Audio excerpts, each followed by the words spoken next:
look into the face of my enemy, I see my brother. I see my brother. Look through the eyes of my enemy, no friend of me. The same one who killed Trayvon Officer Friendly, but it ain't friendly. Remember Anunnaki, a fallen one who put the gun to the head of Pimp C. Resurrection in progress, we fake this, call it R.I.P. Now rise and shine, harvest time, government heavily. Even our white brothers and sisters from the 70s. After the light of day, we were separate as family, no brotherhood. I look into the face of my enemy, I see my brother. I see my brother. Since 6 to Super 7 got me deep in the 8. Every mile running this race is still black is my face.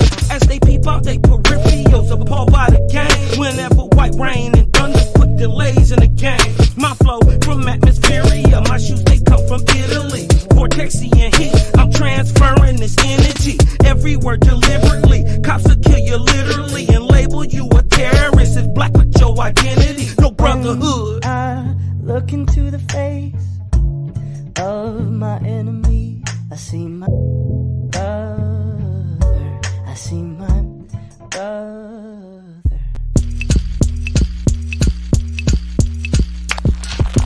When I look into the face. Welcome to the Jehovih Chronicles with your host, Cosmon Cal.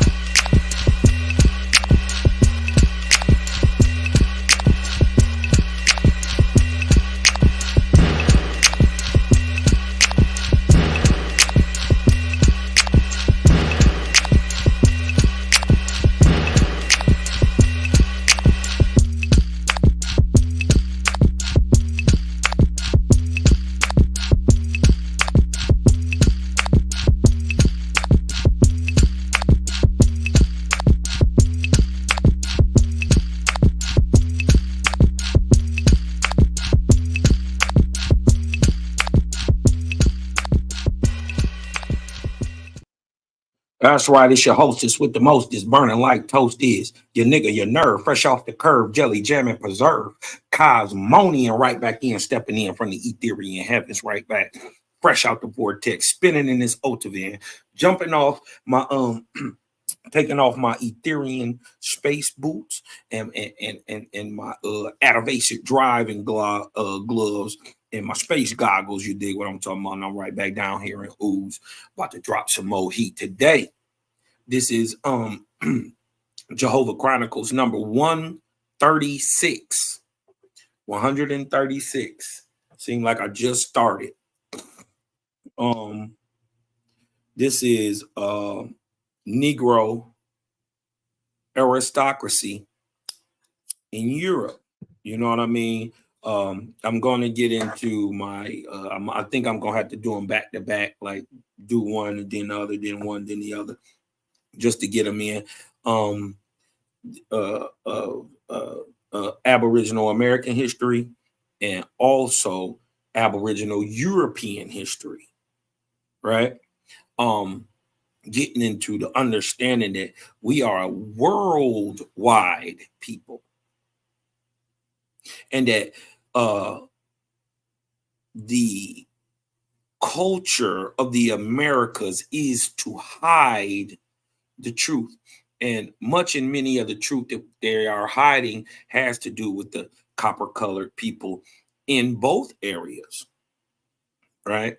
So today we're going to get into some sources and people that were commonly told to us were quote-unquote white folk. You dig what I'm talking about? Pale-skinned Europeans.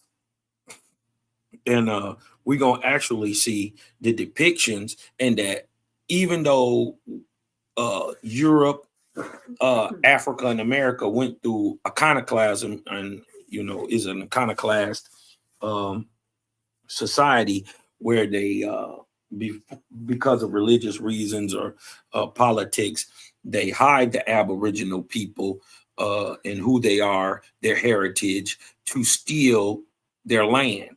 and in many times attempt to become these people. This is why they changed the pictures. They changed black people to white people. You know what I mean?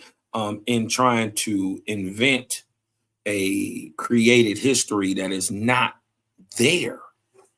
You know what I mean? It'd be different if they had the history going back all that time and they was just pulling it up, but they're taking our history and applying their faces onto it, and then repackage it and reselling the story, and then teaching it to our kids as if it's true. Look, go down there, hit that like button, subscribe, share, all to your platforms, man. Whatever platform you got going on, share the live out right now. This your boy Cosmon, man. Before we go get in here, let me see who up in here. I got my boy Snoopy Ace. Top of the morning to you, cuz. That's right. My ema has always been better than your ema. Shout out to Huba Lifestyles, man. Y'all go over there to the Creator Gang TV, sub, like, share, check out Huba's lifestyle. She always into some vegetarian, vegan cooking. You dig what I'm talking about? Teaching you how to get yourself together. You dig what I'm talking about? Purify that body. Culture podcast. This is the Sister Brown Bunny. Shout out. She said she got bap.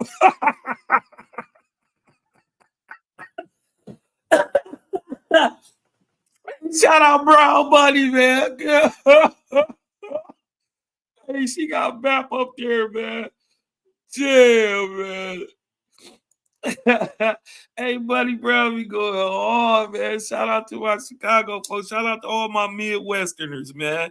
Everybody from the mitten, everybody from the whole Midwest, man. Shout out to the world, though. You dig what I'm saying? Faith is worldwide. We ain't pigeonholing nobody. But she got bap up there. Look. Just me up in this thing. Say, what's up, Cosmon? It's time to set the table because the people are hungry. Love, light, peace, power, and Cosmon, a.k.a. balance. Shout out to you, just me, man. Always coming through. Let me see if I can do something real quick. Hold on 1 second. 1 second, y'all. Y'all just keep rocking with me. I got to do something real quick. Yeah. Go get that jewelry. Go get that jewelry, just me. Somebody done left you some jewelry up there at the counter. Dig what I'm talking about? My ema has forever been better than your ema. Mahala y'all naturals, man. Y'all get up there, man, and sub, like, share. Y'all go to creatorgang.com and get your Cosmon gear. As a matter of fact, let me throw that up there real quick. You dig what I'm saying? Get your Cosmon gear, man. You're fresh out of Cosmon shirts. New drop coming for the spring. The Jaja Boy, Jaja Girl stuff is finally getting done. Getting the cuts made and all that stuff. So everything gonna be. It's not as fast as I want it to be, but you will be able to also pre-order, and we'll get this stuff out to you. Who else we got up in here?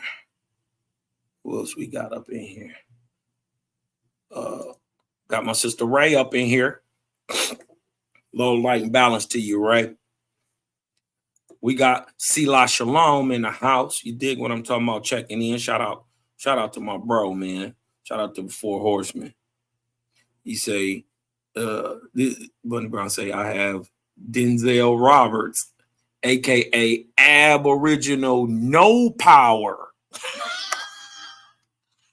Dang, man. What is going on with you, Bunny Brown, man? Why is you going at these boys like that, man? You be on fire. What is going on, man? They done pissed you off.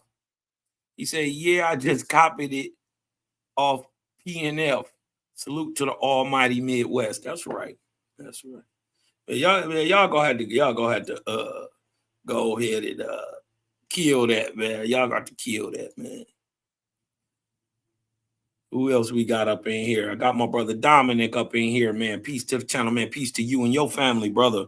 Love, light, and balance out there to you, man. He say what? Cosmo on the picture, AP. God damn, man. It's crazy, man. Oh, man, y'all crazy. Hey, man, let me... I just want to thank everybody for coming through, man. This is Jehovah Chronicles number 136, man. We're going to go ahead and jump right off into it real quick. Let me move this out the way for y'all. And we're going to get into number 136, Europe's hidden Negro aristocrats. Before we even, hold on, before we do this, fair use, copyright disclaimer under section 107 of the Copyright Act 1976, allowances made for the fair use of purposes such as criticism, comment, news, reporting, teaching, scholarship, education, and all rights are reserved. Without further ado, we're going to get into it. Just a quick build, and then we're going to get into some of the primary sources we have for these hidden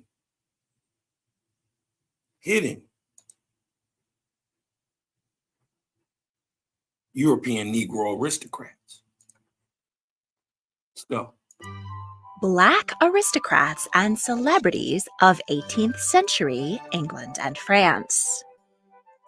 Popular historic dramas like Bridgerton, Hamilton, and Sandishan sometimes receive criticism that their racially diverse casts are historically inaccurate. But in fact, there have been people of color in Britain and France since the Roman times. By the 18th century, the transatlantic slave trade brought more people of African descent to Europe than ever before. First of all, they've been there way before Rome. About 15,000 Black people lived. We got to build into it. She said Black folks been there at least since the time of Rome. We're finding out today, and science is proving that Black folks was there before there were ever any white folks anywhere proven to be anywhere on earth. Right? Want to start getting into this real quick? Hold on, let me just show you. Let me show you Aboriginal European. Let me show you. They found these people. Right? They found these people. We know what they look like. Right? They did the genealogy on them. Let me show you an Aboriginal European. Here you go. That's the first modern Britons had what does it say? Had dark to black, right? Now, mind you, they try to tell you that or they equating dark and black as the same thing. We know dark is a shade, black is a color. You see what I'm saying? But look at the very first European hero. This is Cheddar Man. And look, the genome of Cheddar Man, who lived 10,000 years ago, so 8,000 BC, suggests that he had what? Blue eyes, dark skin, and curly hair. A Negro. So we debunking everything that they talking about that white folks was even there. Where were you?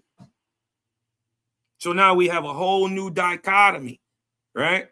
And being explained by Owaspy, that modern day white folks, how they got from this color to their modern color now today is not just a simple one-way, two-way admixture. It's a three-way admixture that produces the modern pale European, right? But so we see at 8,000 BC, they didn't exist. But they commonly will tell you anyway that they've been around on Earth about 6,500 years. Well, Oahspe explains why that is. Because 4,500 years ago, the whole continent is named after a female goddess named Europa. Not no African princess from, Egypt or something. No, it was named after a goddess, Europa. Right? And they were barbarics, cave dwellers. You dig what I'm talking about? And the last of them still on Earth, right? As a whole people stock. She was told to bring in Africans from the Levant, Africans from northern Africa, and these people mix in, becoming your copper people, right? Circa 4,500 BC, and civilize these people, right? So that's the very first time, 4,500 BC, Africa goes on to save Europe, right? So they try to tell you that every one of these so-called brown people in Europe, look at them, they're in Europe. They're trying to tell you every single one of them is African or comes from Africa. But we just see that black folks come from Europe too. So-called black folks, melanated men. Let's get into this. So I just wanted to debunk that whole talking point that she coming with, because we don't agree with everything everybody say. Right? We have been there at least since Cheddar Man, 8,000 BC. So they are newcomers with the Romans. The Romans are newcomers to Europe. Don't matter if you popped up on the scene 500 BC, right? With the Macedonians and all that. And you still had to overthrow the Etruscans, who was Negroes primarily, to even set up Rome, right? So there was already Negroidal people in them areas before they even existed. So dodge the hijack. This is why I wanted to get into this. Let's go. Living in London, many were brought there as enslaved servants and sailors, but some had the right mixture of talent and luck to rise to the upper echelons of society. Luck. No, they were the upper echelons, becoming celebrities and even aristocrats. Today, we'll meet 7 prominent people of African and mixed heritage who lived in Britain or France in the 18th century. Okay, hold on. Let me back it up just a little bit. Look at some of these folks. Some of them we probably heard of. Some of them we haven't. Anybody heard of Ignatius Sancho? Interesting character. What about Joseph Bologna? Many of us have heard of Thomas Alexander Dumont. But did y'all know he was a nigga? Uh-oh. What about Jean Amilcar? Let's get into it, y'all. In the 18th century, among them a king's secret daughter, an icon of both sport and music, 2 authors who spoke out against slavery, and a lady of wealth and refinement. I want you to notice the king's daughter. Into the world of Bridgerton. Look how brown Here she are their is. stories. Louise Marie Therese was. All right. So if that's the king's daughter and she that brown, he obviously had a baby with another brown woman. So that means the king is also a brown colored man also. Copper colored, Negroidal. Look at her. Do she look like some type of mulatto mix to you? That's a sister. So that means the king look like that too. We unraveling stuff already, Cosmon. Was delivered to the Abbey of Moray in 1665 when she was a young child. Where she came from was the biggest mystery of her life. Many at the Palace of Versailles whispered that the mysterious Black Nun of Moray was really the daughter of Queen Maria Theresa, the wife of Louis XIV of France. But look, if that's the daughter, if that's the mother, and that's the father, right? These white people, this is why we're getting into iconoclasm. You dig what I'm talking about? The changing of Negroidal features to white people to create their history. Remember, it's his story, not yours, not my story, which is a mystery, but his story, which is a lie. How did this white man have his chocolate sister? Supposedly with this white woman. Or how did this white woman have this chocolate sister, right? If it was, even if it was with a brother, she wouldn't be this chocolate. None of this makes sense until you understand that both of these people have been whitewashed and made into white people. They are Negroes. And this is his illegitimate daughter that they're trying to hide in the nunnery. See how it go? The king was far more interested in his mistresses than his wife. Check out my videos all about it. Wow.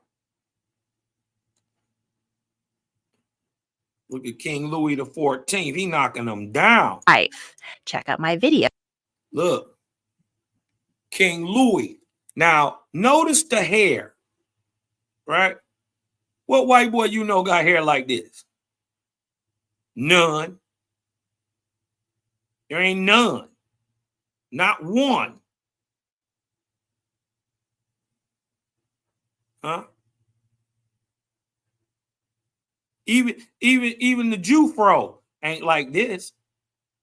And this is also Louis XIV. Remember in the old courts in England, they used to wear the white wigs that hung over the shoulder and down the back. That was in adoration or in trying to copy after Louis XIV himself. This is a nigga. I know what they painted him as. But remember, we're talking about iconoclasm, right? Let's go look what iconoclasm is, right? Let's go look. Hold on one second, y'all. Let's go look up the definition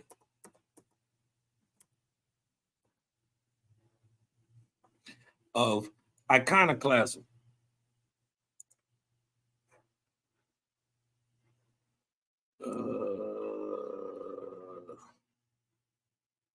Okay, let's show you. Right here.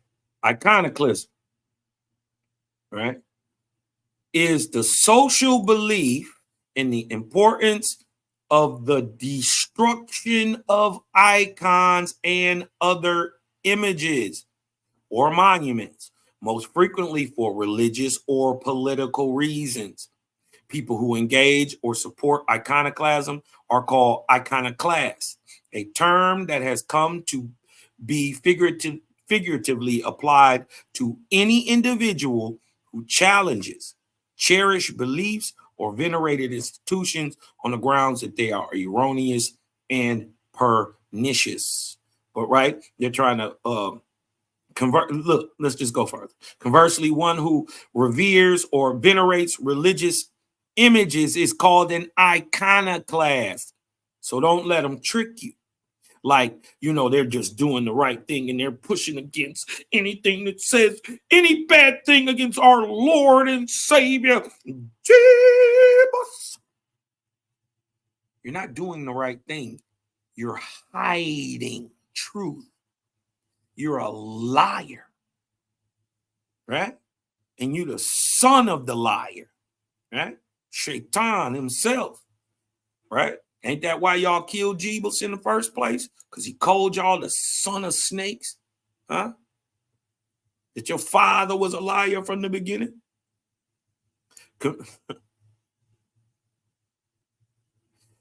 In a Byzantine context, such a person is called an iconodule or iconophile. Iconoclasm does not generally encompass the destruction of images of a specific ruler after his death or overflow, a practice better known as damnatio memory, or the damnation of memory, the death of the memory of a person by painting them out of history. It's an iconoclast, right? That's what they do. But check out your boy Louis, right? It's your boy Lulu, Big Lou. You dig what I'm talking about? He was knocking them down. Serial killer, a sex addict, got a secret wife, but you know, that's a side chick. Queen bee, bully. You know what I mean? Once you figure out what she was doing, man, she was crazy. Satanic poisoner. These are just some of the mistresses that old boy who we finding out is a Negro, and we're gonna find out there's many of them, right? In Europe, man. Let's get back into these aristocrats of Europe, man. It was all about it. Once the queen produced an heir, the king only occasionally visited her bedchamber. Left to her own devices, the queen surrounded herself with friends and confidants, including, as was fashionable at the time, an African servant with dwarfism named Nabu. In 1664, Maria Theresa gave birth to her third child. You see that? Now, mind you, this is not a white woman for real. This is a sister. This is a light-skinned sister, as a matter of fact, right? But she got an iron with her. She got one of the little the booty people. You dig what I'm talking about? The Bactois. She got one of the little people in there, man. They be knowing what's up, man. They know what's up, bro. African servant with dwarfism named Nabu.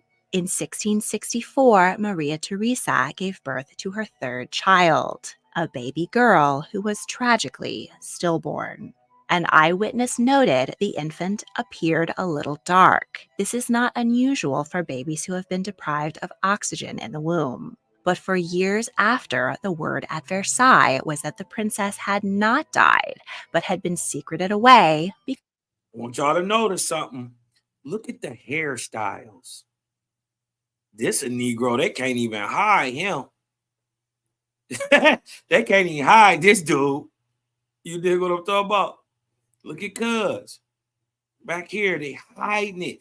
They literally go in and whiten these paintings, repaint them, or they pay people to take the original and copy it, but paint it white. Right? They will make a total another, copy, but by a different man. You know what I mean? And put this one out to the public like these is all white folks. And they're not. Because she was black. Scientifically naive gossip mongers noted the queen's love of hot chocolate. And mind you, the whole black term, there are no black people, just like there are no white people, right? This is a social construct put upon a people to degrade them and make them second-class citizens. Just like in the U.S., it has pushed a social class system that everybody outside of Caucasians are black, hence dead to law, a slave, a Negro, Indian, all the terms that equate to being a slave. And this is why they call you black. To not only misnomer you, to put you in a social class, right? So when they call you such and such the black, it alerts people in court to your status. So now, even though you may be Aboriginal European, Aboriginal American, because they're calling you black, they use a certain type of law that is applied to people who are so-called white. Now, we also got to remember in the 1600s, first of all, right after Bacon's Rebellion, 1681, per Dr. Jane Battlora, she said there were no white people. And the whole ideal of what a white is meant European and Christian, had nothing to do with skin color, and that was put into effect into the 1666 Septesimal order. Right? We'll get into that. We'll get into that law, right? The Septesimal order of 1666, which created these race classes, right? Chocolate, and theorized that this was why she had given birth to a dark-skinned child. But the prevailing assumption did y'all? Let me go the back. queen had an affair in birth to Let me go back. gossip monger. They trying to say, now they gossiping. They're trying to say why she had a dark-skinned baby was because she was drinking chocolate tea. She was drinking hot chocolate, so the baby came out chocolate. Man, I can't make it up this good. Noted the queen's love of hot chocolate and theorized that this was why she had given birth to a dark-skinned child. But the prevailing assumption was that the queen had an affair with her attendant. She was getting some of that Mbutu butt. You dig what I'm talking about? Little dog was putting it on her. He's putting it on her. And look at the hair. Let's just take a look at the hair. That is a long afro. He got a Kobe. All he needs is a taper right here, and he'll have a Kobe fro. Most Africans don't grow hair even this long. So there's actually no proof that old Nabu here is actually African. He's just brown. Huh? Remember, they're calling anybody brown. Negro, black, colored, free person of color, a freedman, a colored, Indian. It's all the same lie. You are American or you ain't. You African or you ain't. You European or you ain't. We know that the earliest inhabitants of Scotland, Ireland, and England were short people,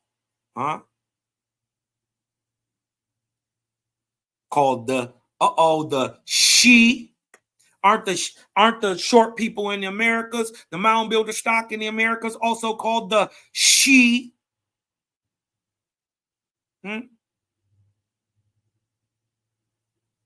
Isn't one of our greatest American chiefs called Labanasi? Ain't a male a person of the mounds called a Labanshi? Isn't a female person of the mounds in Europe and Scotland called a Banshee? Oh, a Banshee? Yeah. The man is called a Labanshi. We got one of the greatest builders and chiefs over here named Labanshi. Right here in America. Question everything, y'all. Boo. It was expected for a king to commit adultery, but for a queen it was unthinkable. It has since been alleged that Nabu was banished from the palace, or even that he was imprisoned and was the mysterious man in the iron mask. Man, they did my dog Nabu bad. They said he was the mysterious man in the mask. Well, then if that's the truth, well, then they told the story totally different. They told us that this man was a tall, dashing white man, not a short, dwarfish man from inner Congo region. Right? So they done told the story all twisted up. See, you can catch them in their lies once you read the lie. Once you know the story, they can't slide that past you. Oh, he could have been the man, and no, he couldn't have. No, he couldn't have.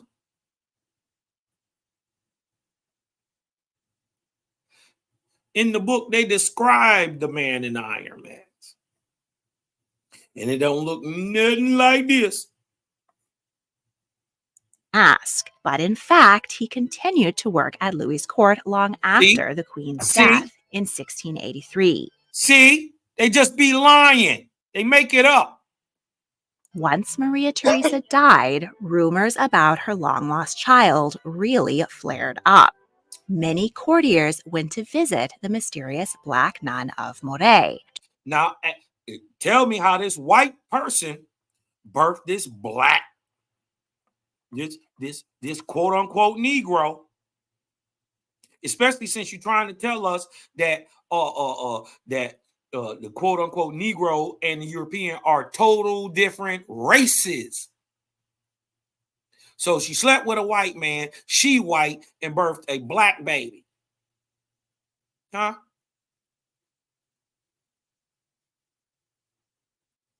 Nah. She a nigga, creeping with a nigga, birthed a nigga. Uh-oh, they don't like it when you tell it plain, Cosmon. Ain't no way that white woman birthed no black baby. I don't care if she mixed and admixed with 7 Negroes. Now one of them was gonna get this copper tone color. Huh? This is the daughter of King Louis XIV. You know, the drinks and everything that they be, them guys. Look at his daughter. So what was he? If his daughter black, what is he? Dodge the black hijack. To see if they could identify the queen's traits. And I'm just using it colloquially so we know who we're talking about. But if that's her mother, how, Sway? How, Sway? What we find out is she ain't a white girl neither. She a sister too. Not only King Louis, right? Mind you, this is the 1660s. 2 years later, they come with the Septesimal agreement creating so-called white people. There weren't none in America before 1681. And if anyone ever tries to tell you white has anything to do at all with biology or people or DNA or Europe, you're a liar and a dummy. White has nothing to do with being biologically anything. It is a social construct and a tax status. Her and solve the enigma. Louise had been delivered to the Moray monastery by a trusted royal advisor shortly after the queen's tragic delivery in 1664. The only problem was that she had been a child of about 5, not a newborn baby. Historians now think it more likely that the nun was actually King Louis's illegitimate daughter, with an unknown woman of African descent. There are several clues to this theory. One, she was named Louise, after Louis, and the king would never have allowed the child of his wife's lover to be named after him. Two, she was granted a generous allowance of £300 a year from the king's treasury. Three, court artist Pierre Goubert was sent to make a portrait of her titled The Religion. Can't leave your babies out there. King Louis knew what was going on, man. King Louis was a player. You dig what I'm talking about? King Louis was one of the original players, man. Y'all got to stop acting like people wasn't doing no hunching. And if you in power, you dig what I'm talking about? Let's get this understood. If you in power, many people take advantage of it, but let's not also act like women are not attracted to power. What? Yeah, let's not act like it. So we know Louis was knocking them down. He got 8 known mistresses. These are the ones we know about. You dig what I'm talking about? This is what we know about. So you don't think he got some of that black cut up? Huh? Some of that sweet aboriginal hun bun? Yeah, he got him some of that too. Religious black princess, which especially because he won. Was included with other now missing documents in a folio titled The Moorish Daughter of Louis XIV.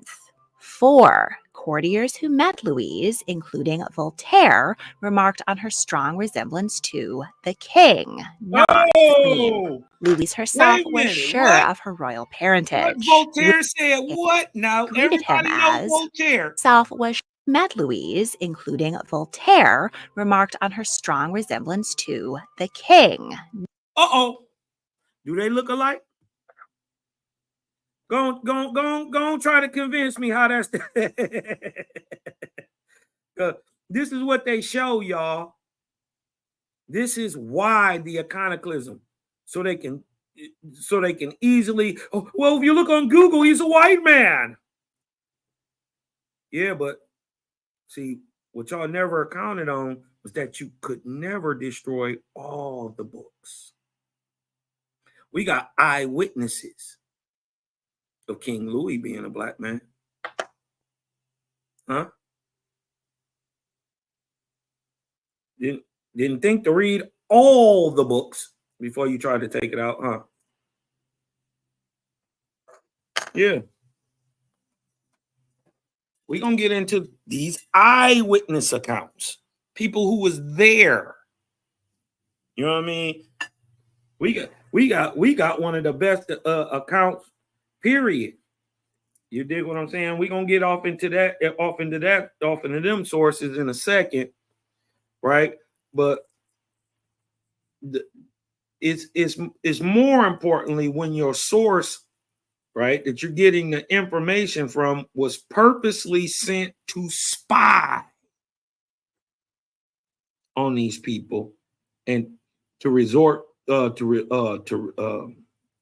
go back and to describe them, you know, in firsthand detail. That's why he was sent, right? We're gonna get into some of these John Mackey. If y'all ever heard of the John Mackey papers, we're gonna get into that. We're gonna get into the book of John Mackey, right? Who was an esquire, esquire, yes, but he was a spy, right? Sent to by the kings of England to watch over the Jacobite revolt, Saint Germain, and all these guys. Watch this. But look, they look alike, huh?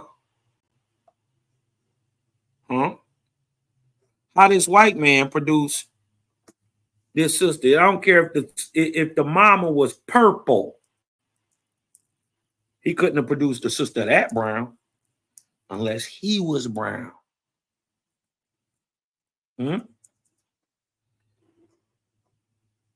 Not the queen. This is oh, my bad, y'all. Dang, I didn't mean to do that. My bad. France imports. My bad. In 1683, many courtiers went to visit the mysterious black nun of Moray to see if they could identify the queen's traits in her and solve the enigma. Louise had been delivered to the Moray monastery by a trusted royal advisor shortly after the queen's tragic delivery in 1664. The only problem was that she had been a child of about 5, not a newborn baby. Historians now think it more likely that the nun was actually King Louis's illegitimate daughter, with an unknown woman of. I see you. The sister Brown Bunny said that's why the women look more brown and the dudes look real black skin, because them mainly African dudes. That's cap, sister. That's cap. You can't prove that any of these dudes are African. That's cap. You just repeating what white folks told you in books. These are indigenous Europeans. They've been there since 8000 BC. Why do they now have to be African? Why can't the white boy be African? The white boy is the African. This is what y'all don't understand. The brown man, yeah, there were brown people in Africa, of course. But there were white folks there too. And many of them went to Europe. These are your invading Africans. You got to dodge the hijack. Got to dodge the hijack. African descent. There are several clues to this theory. One, she was named Louise after Louis. And remember, they only telling you they African because they trying to get you to believe that wasn't no brown people in Europe, that only white folks come from Europe. Remember, that's the lie. Don't fall into the lie, or you're being indoctrinated, right? And don't even know it. Black people everywhere. Right? And as we see, they nuns and they're also kings. Huh? White boys can't grow this. Look, see this? They can't grow that. That's impossible. First of all, it's Negro hair. Right? This is the stuff you dread, put in plaques. Lock it up. There ain't a white boy in the world with hair like this. None, nowhere. They got stringy hair. Fur-like, almost like fur. It lay down like a dog's hair. No offense. I don't want nobody to take no offense, but that's how it looks, like a dog's hair. It lays down. It don't curl up frizzy like an afro. Even a Jewfro is not this big, nor long, nor thick. And how much you want to bet that hair is coarse? You can look at it. I bet if I run a black power fist through there, I get caught on a kink. How much you want to bet? Don't let them fool you. Remember, that's his story. And they're trying to convince you, oh, these people have to be Africans because they're brown. No, nigga, the American is brown. So is the Indian. So is the Southeast Asian. So is the Asian. So is the Russian. Huh? Don't let them fool you. And the king would never have allowed the child of his wife's lover to be named after him. 2, she was granted a generous allowance of £300 a year from the king's treasury. 3, court artist Pierre Goubert was sent to make a portrait. You know, being a deadbeat ain't an aboriginal trait. We raise our babies. You know what I mean? There's just like they say this lie. There's a stereotype, a lie that so-called Negroes of America don't raise their kids, man. We are in our homes per the CDC more than anybody. We deal with our children more than anybody. Black fathers are likely to drop their children off at school more than anybody. They're in the home more than any man in America, period. So don't you believe that? You dig what I'm talking about? Talking about we deadbeats. No, nigga, y'all deadbeats. Look at our country. You running the country. You're supposed to be the father of the country. It is a shithole. And I'm not going to excuse my French. I'm saying what I say.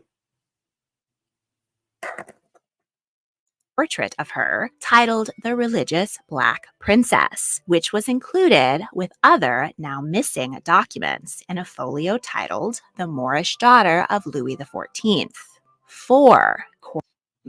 Moorish. It is a term used for melanated Europeans, but we've already proven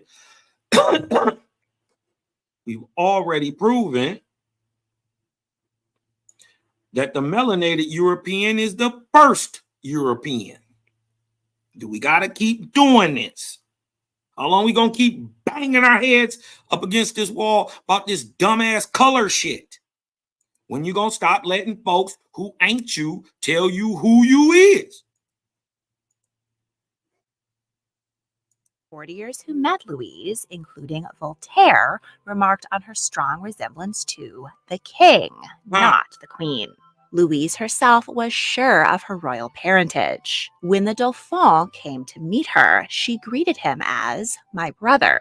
Madame de Maintenon, King Louis's Remember the Dauphin, secret second wife, visited her often and attended the ceremony during which she took her holy vows. Louise told Maintenon, the trouble which a lady of your station takes to purposely come here and tell me that I am not the daughter of a king persuades me that I am.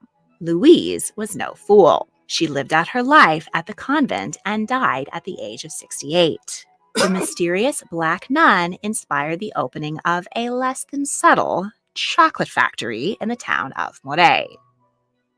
Ignatius Sancho was born aboard a slave ship crossing the Atlantic. His mother died shortly after they arrived in the Spanish colony of New Granada, modern. Now, they saying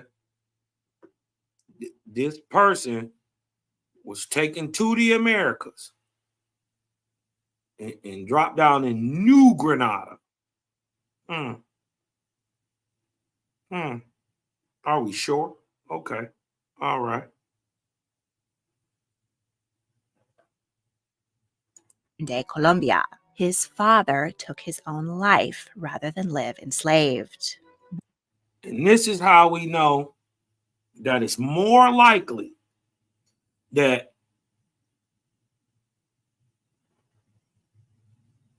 his father, and hence Ignatius himself, came from America, not Europe. Why? Or is at least not Africa. Why? We see them people in Africa getting on them boats. They wasn't killing themselves trying to fight nobody, to get away from nothing, to do nothing. You ain't do nothing. We don't have stories of wars, of African kings conquering other people, conquering people and selling other black Africans to white Europeans. We don't have them stories. We ain't got none of them.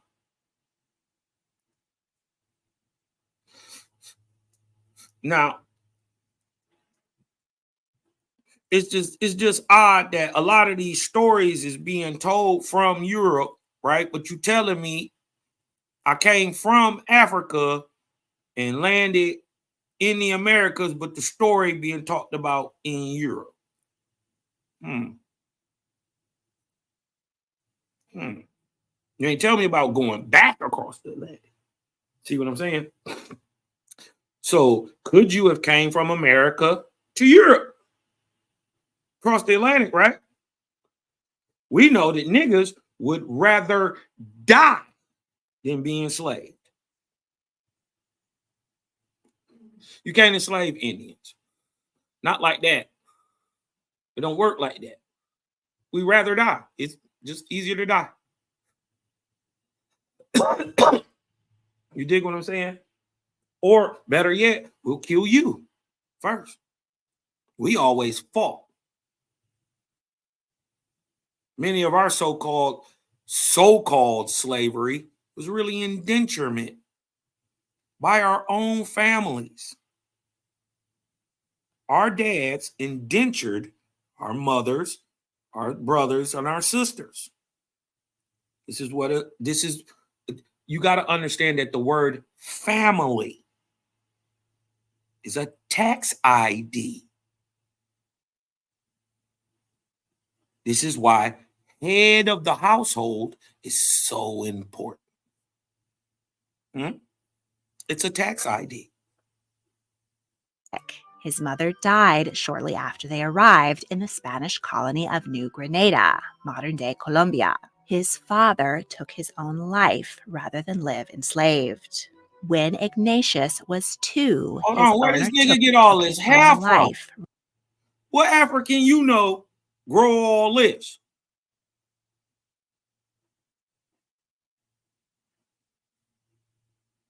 Huh? Where? Where do they grow this? Only Negroes that I know to grow this are in America. He look more American than he do African. Let's just be real.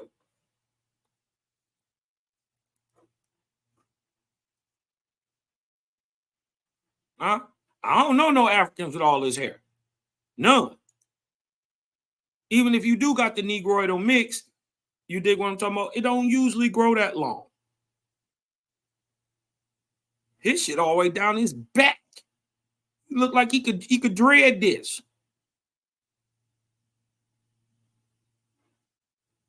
You know what I mean? This is the whole out of Africa theory that they pushing. That's their story.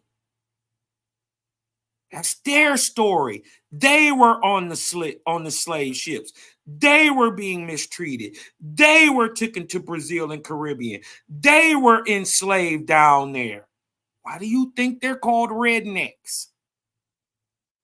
It's not your story.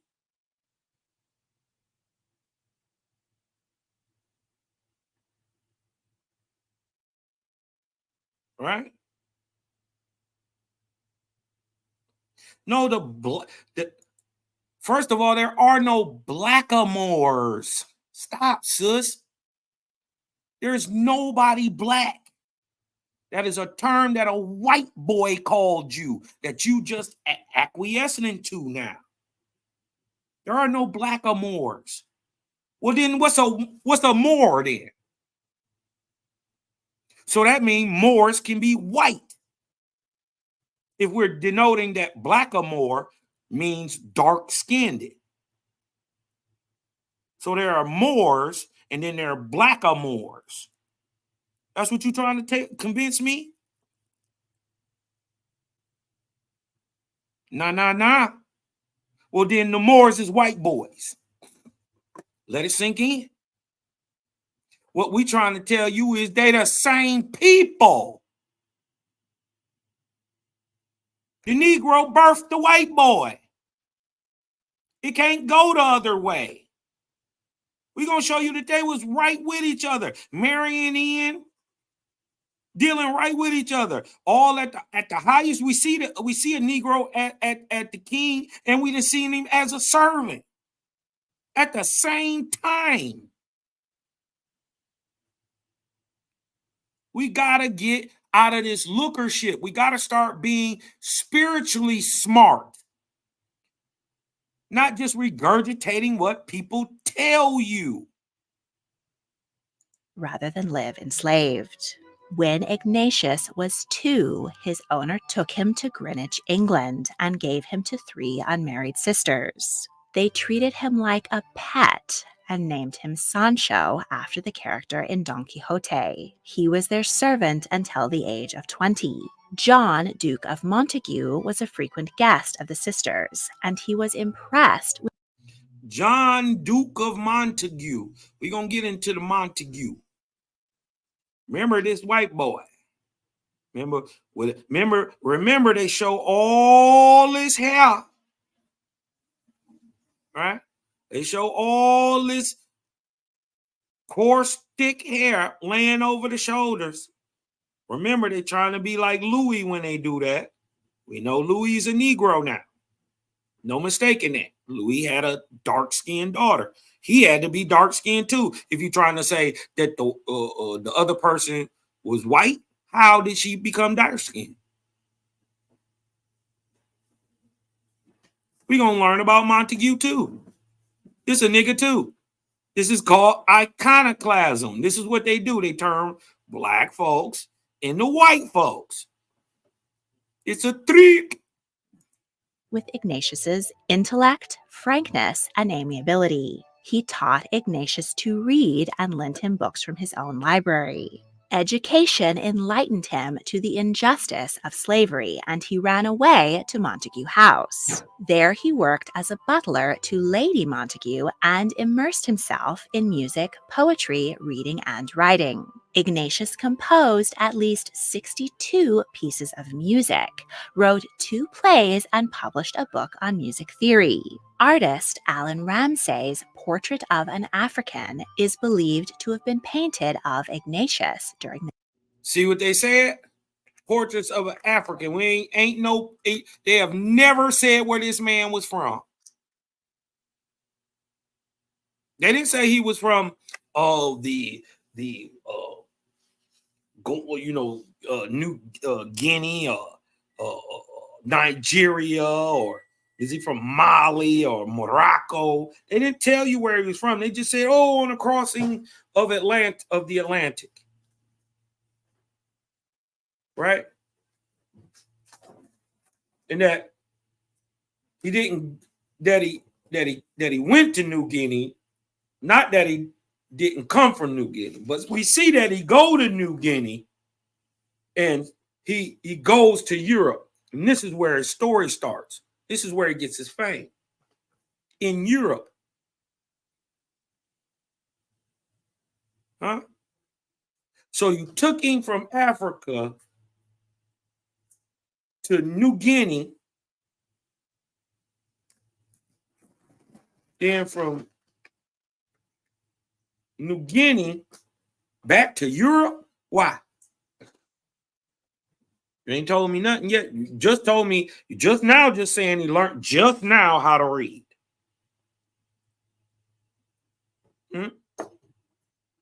He was just a regular old guy. Nobody knew nothing.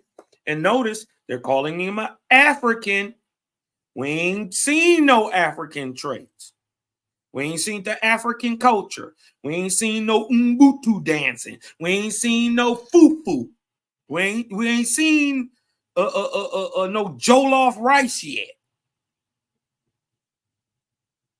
We ain't seen nobody enslaved yet. His mama died. His daddy said, before I let a nigga enslave me, I kill myself. So we ain't seen no enslavement. He wasn't enslaved. He was a child. He just got took. He was kidnapped. We are watching crimes in real time. And if there is no beginning, right? I started here in Nigeria, then was taken across there. No. We hear about you when you popping up for the first time, you're in Guinea, in New Guinea. And then you went back to Guinea. So which story is it? Huh? Which lie you gonna tell? See, this is why the Cosmon era is so dope, man. We able to go back and grab this stuff And look, they still calling this nigga a African. They ain't said he spoke Nam African tongue. What if? Where did you learn English? How did you learn it? Osmosis? Huh? If you big bad super black African, was you already speaking an African tongue? Did you lose that also?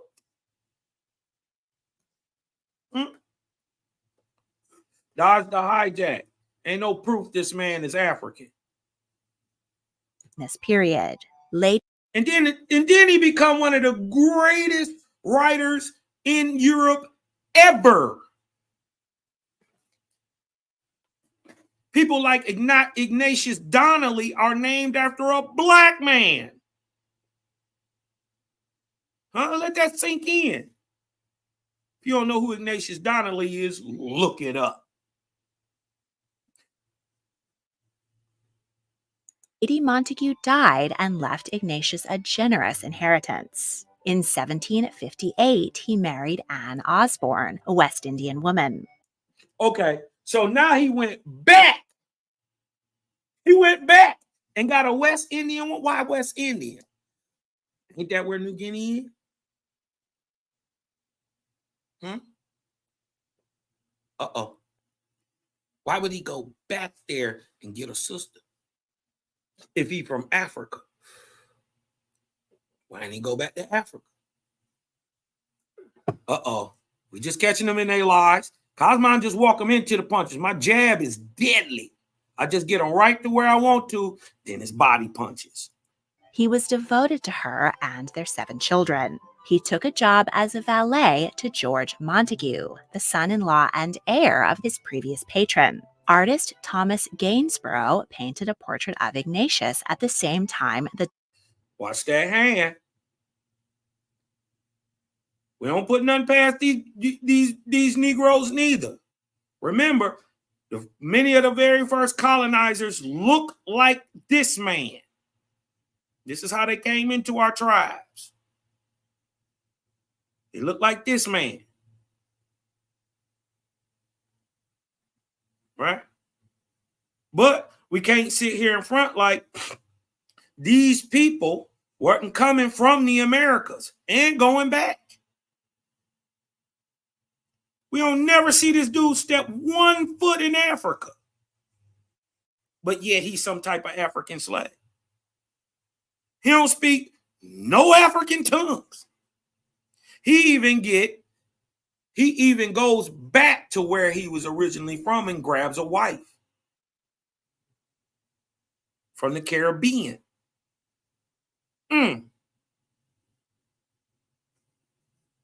But they don't want me to get into it like this. The Duchess sat for a portrait. Ignatius became well known as a man of accomplishment and refinement. He was an outspoken abolitionist. His moving correspondence with novelist Lawrence Sterne became an integral part. Montagu has a great dealing to do with when y'all look up Freemasonry. Montagu has a lot to do with setting up and the moving forward of Freemasonry. You don't think his boy was right with it? He just now this is the nephew that he working for. Montagu, the so-called white man at this time. Remember, white has nothing to do with skin color, right? White don't mean you got pale skin. White means you are Christian, European, and of a certain tax bracket. If he was some type of African slave who can't even get what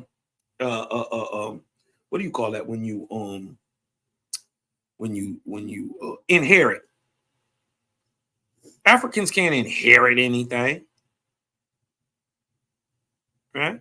He gets an inheritance from the elder Montagu's wife. Montagu died. His wife kept living. She gave Ignatius, at her death, an inheritance.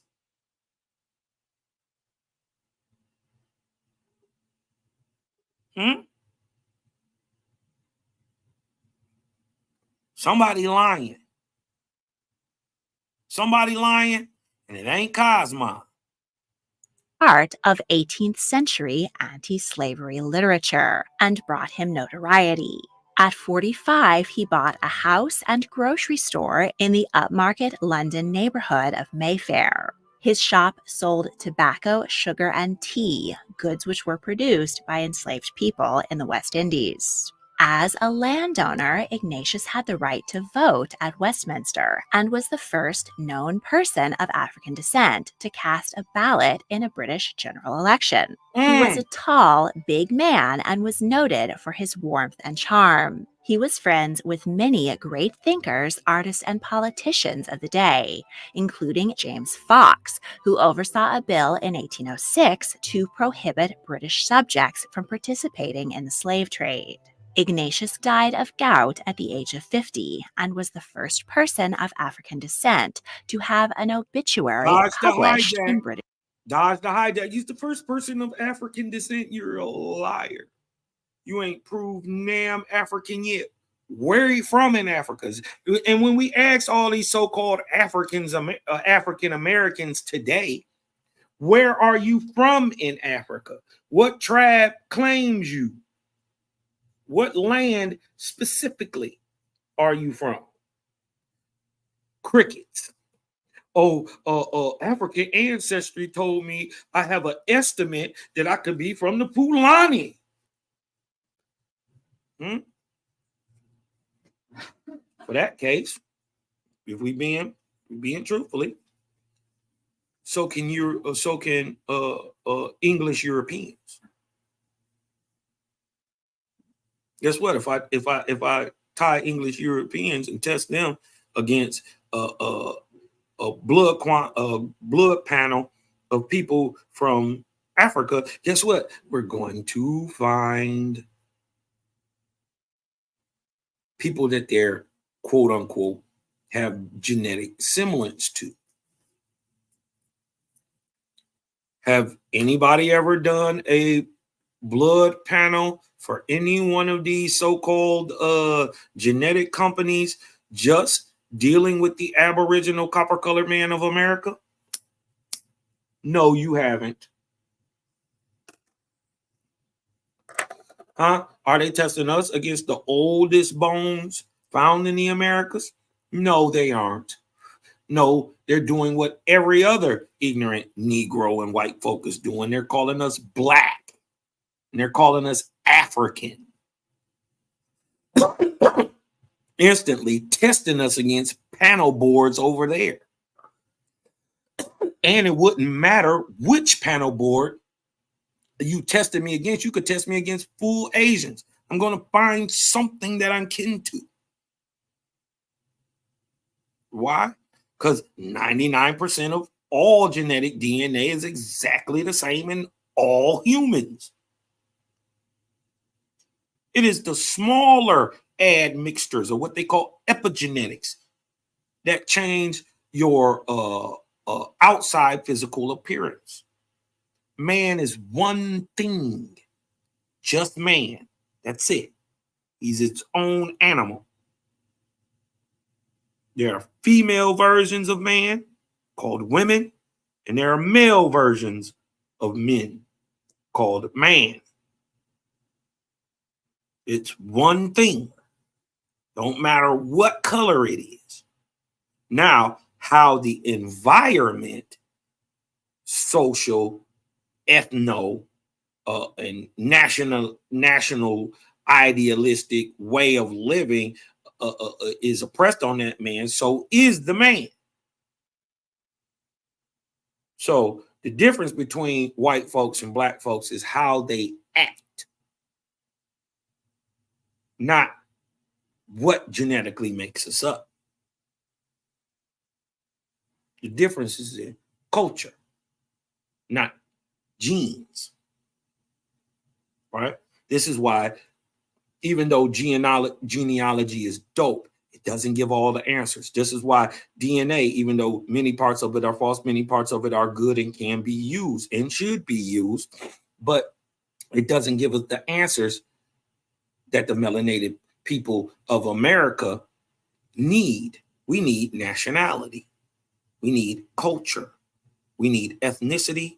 And we need heritage. And DNA nor genealogy give you those things. This is why OWASP is dope. It allows you to find and prove it to yourself that the Aboriginal nationality, culture, heritage, ethnicity is your own. Think it's just by chance? People have been calling themselves Indians for the last 10, 20 years. In the last 5 years, y'all just caught on. Unless you had a grandmama and them who raised y'all up right, great grandmama and them, you don't even know that you was Paul Monkey or Biloxi or Choctaw or Huchika or Mohegan. You don't know unless they told you that. Right? But in school, they was telling you something else. They told you Malcolm X. They told you Martin Luther King. And they told you Rosa Parks. They told you W.E. Du Bois. And you was a slave.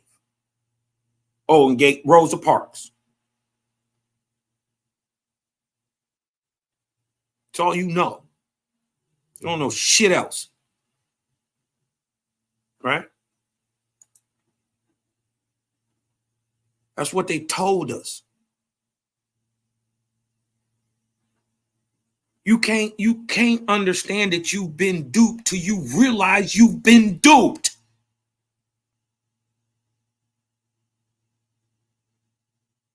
Now, mind you, Ignatius Sancho, they still told us this was a white man. We had to dig off into this and go get the stuff that they couldn't find, that they didn't find. Man, was hidden, ducked off, tipped off somewhere. You dig what I'm saying? To now put it together hundreds of years later. This is happening in the 1700s, y'all.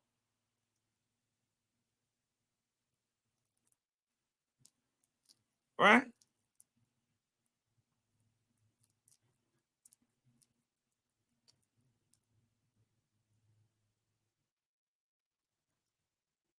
And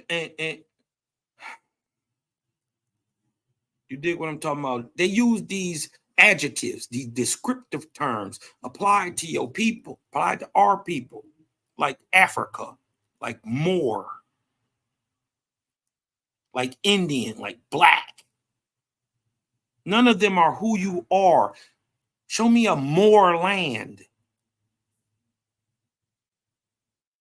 Huh?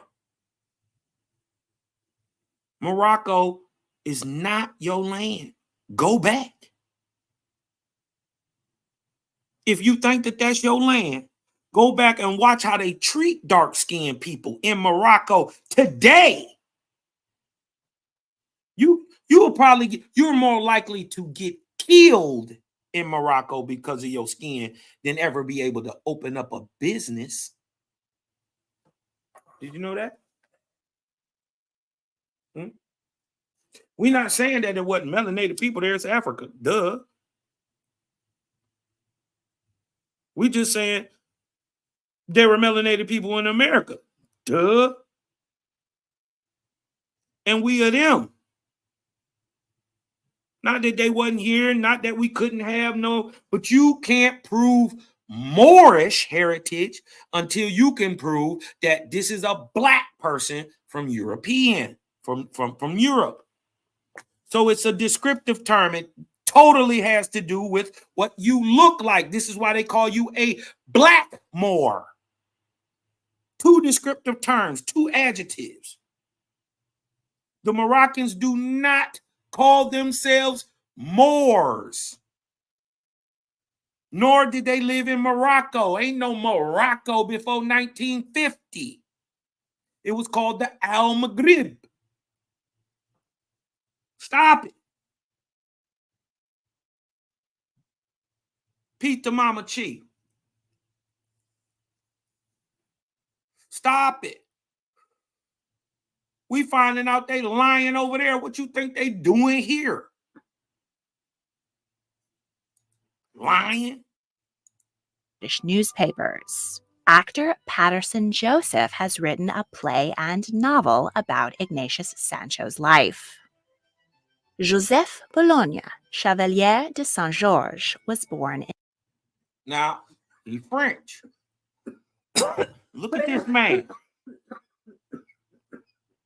Look at this man. This is what you call a Moor. A Aboriginal European.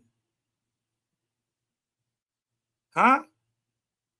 When you gonna realize you Aboriginal to the world? Let that sink in for a minute. To the world. There's Aboriginals in Africa. There's Aboriginals in Europe. There are Aboriginals in Persia. There are Aboriginals in India and Asia. And guess what? They here too. And the ones here are you. And guess what? Many of us got this mix in us. This French, Converso, Protestant, Huguenot,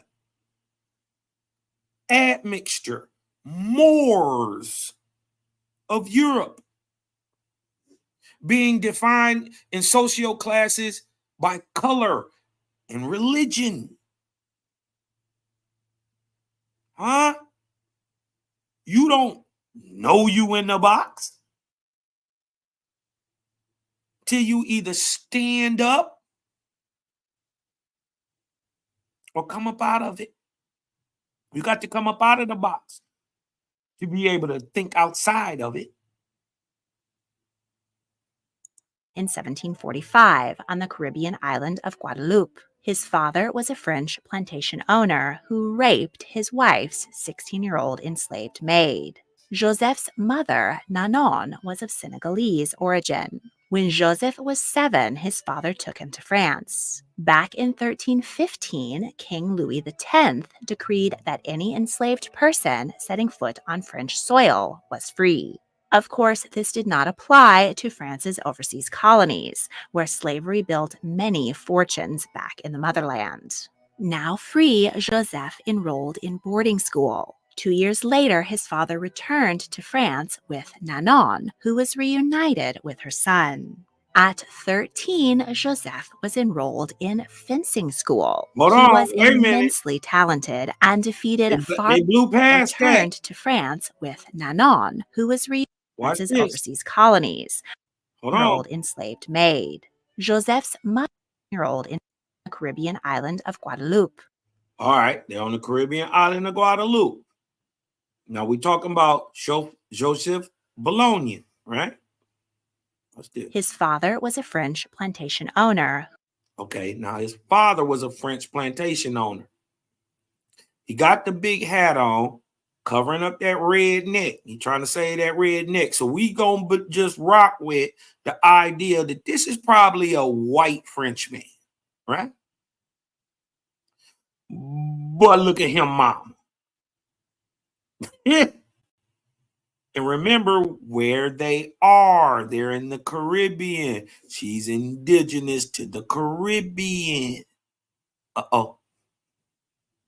Who raped his wife's 16-year-old enslaved maid. So the white dude raped Shorty.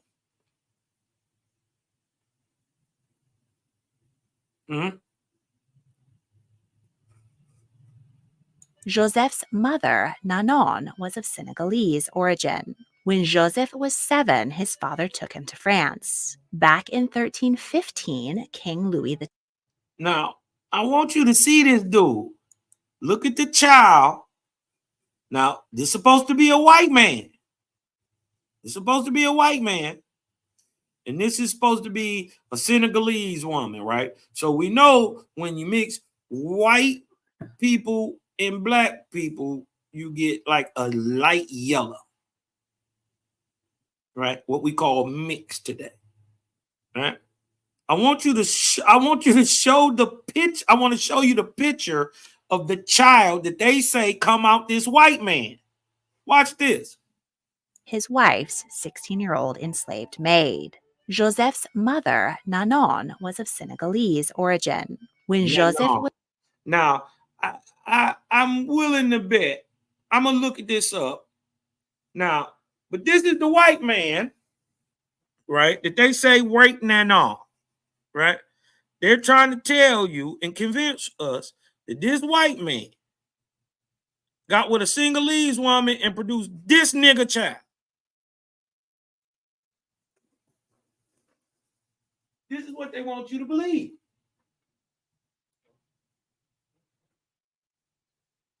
If you think that can happen, if you think, look, let me just go over here, make sure everybody can see that. If you think that this white man can get with a sister and produce a child this dark, right? Hit me with a 1 in the chat. If you think that can happen, I shouldn't see no ones. But if you believe it, hit the link. I'm gonna drop the link too. Drop the link. Because if you think that can happen, I would love for you to show us real-time objective proof that this can happen. I'm talking about a white man to a black girl, or pale skin to a heavily melanated woman, produce a baby darker than both of them. I don't see no ones. That means you got a whole lot of common sense. That means I'm talking to the right people. Huh? Because you seeing the same thing I'm seeing. Ain't no way. I don't care if he had a baby with space. He could have a baby with, well, space ain't even really dark, it's translucent. But you could have a baby with a brick of charcoal. And it ain't gonna come out this brown. Not this guy.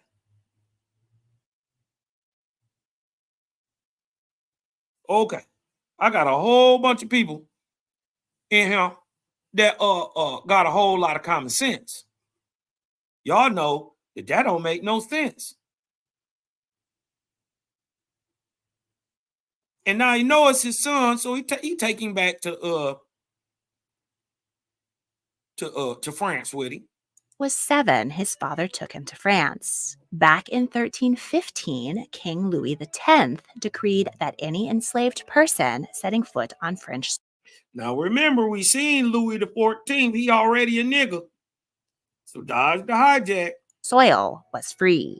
Of course, this did not apply to France's overseas colonies, where slavery built many fortunes back in the motherland. Now free, Joseph enrolled in boarding school. 2 years later, his father returned to France with Nanon, who was... Well, hold on, let me show y'all something. See what they do? See what they do? My thing is, why do we believe this picture?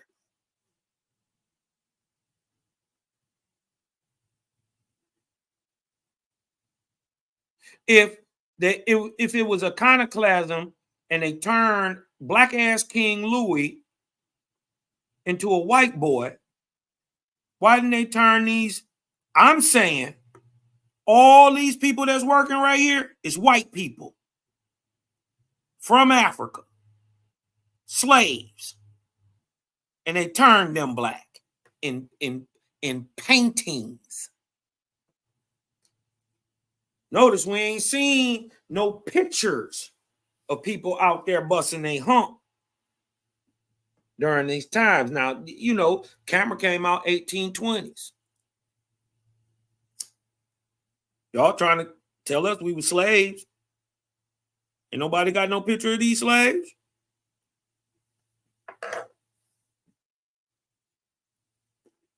All anybody got to ever do, shut my mouth, is show me anybody getting off them ships from the western coast of Africa, right? Show me any one of them people got brown skin. I ain't talking about the child of a person that got off that could have mixed with anybody. I'm talking about the people off the boat. A description, a depiction of. Because what we find out is in the 1860s when they go down to Charleston, and a man from New York who was a beat writer goes down there and sees the actual slave market.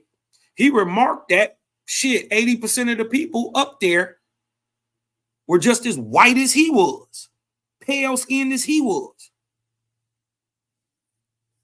And he was upset about that. We'll get into the secret cause of the Civil War. You dig what I'm talking about? They wasn't fighting to free you.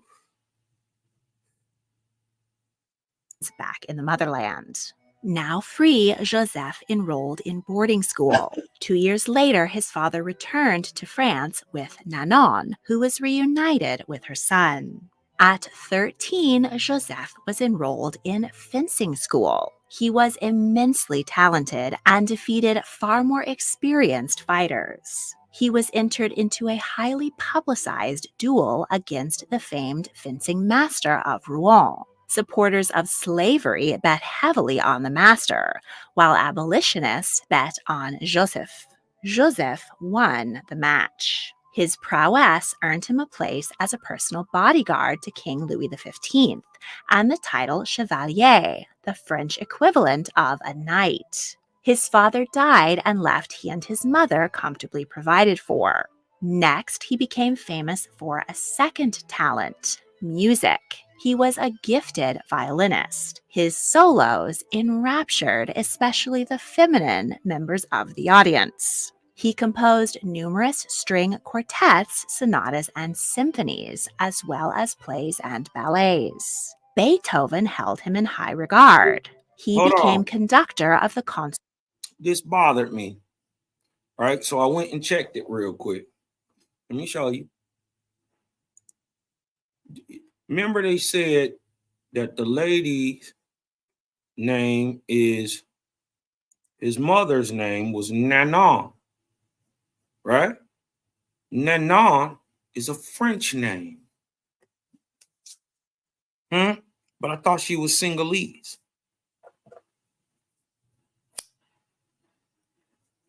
Y'all starting to see it now?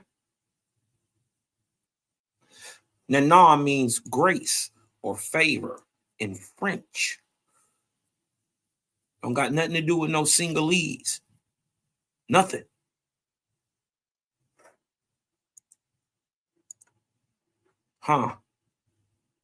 So, did he rape his ex-wife's servant? Who would have been probably a Moor of Europe also?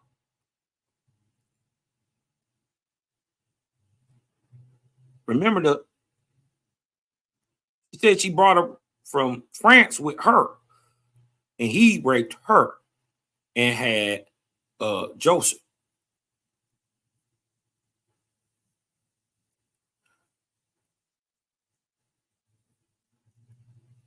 Now, we didn't see that black ass little boy. Now, we didn't see him lighten up a whole lot. Now, if we didn't know no better, old George Washington face ass. I started the country off 10. I borrowed this wig from Benjamin Franklin face.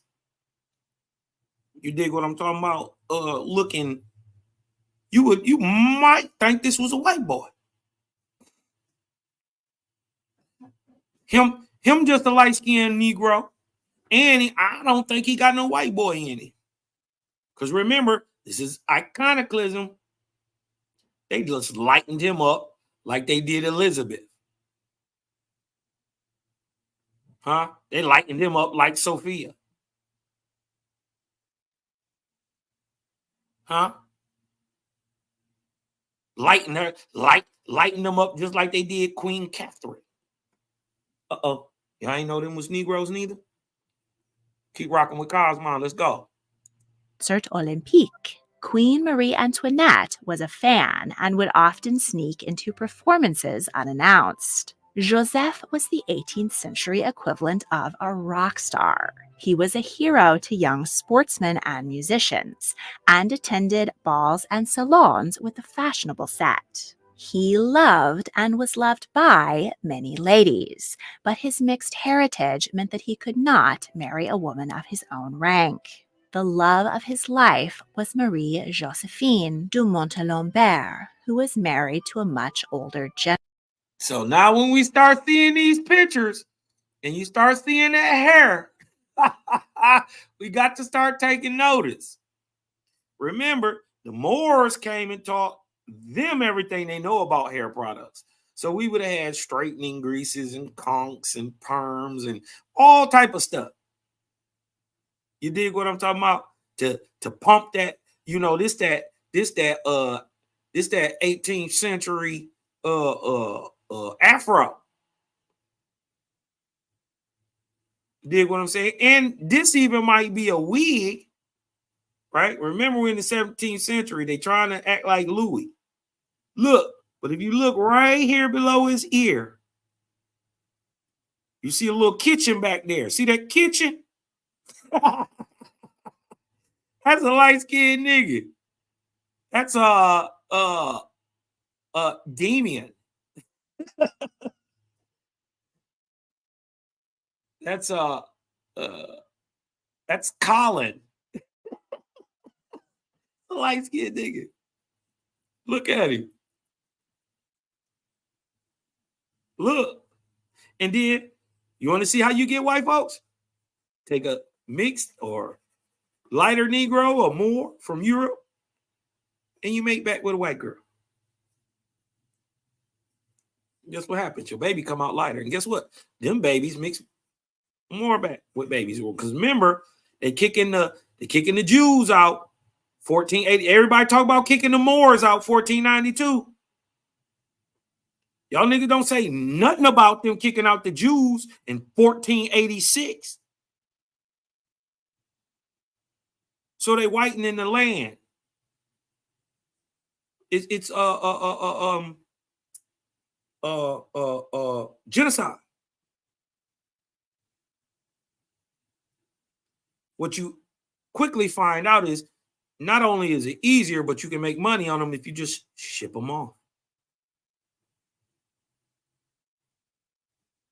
Keep them under your control. Let them still use the monarchy. And this is what they did till they started their own. And then we have the Revolutionary War. Starting to make sense now? Telling you, many of the very first people who came over here were priests. They was taught in that Bible. And they was looking just like this guy. Just like this guy. This is how they got in the tribes. And then many of these boys go on to marry into the tribes. And their children end up becoming chiefs and all type of stuff. General Marie Josephine gave birth to Joseph's child, but her husband took her and the baby away, and the child died. Joseph mourned deeply the loss of his love and the son he never met. It was likely the general who sent a band of 6 men to attack him in the night while he was leaving a party. They beat the Chevalier and a friend with sticks, but they were able to fend off the assailants. Ah, them boys Joseph had hands. rejected the advances of famed Yeah, them boys dancer give Marie hands. Madeleine Guimard, but she sought revenge when he was proposed as the new director of the Paris Opera. Marie Madeleine and two of her fellow divas petitioned the queen, writing that their honor could never allow them to submit to the orders of a mulatto. His operatic ambitions came crashing down. Now, The Chevalier instead took a so now we know that that Daddy was a white man. He was a white Frenchman, pale-skinned Frenchman. The mother, who was named Nanon, who has a French name, right? Who was the servant, or I guess, or whatever you want to call it, of his wife, who came from France with them to the Caribbean.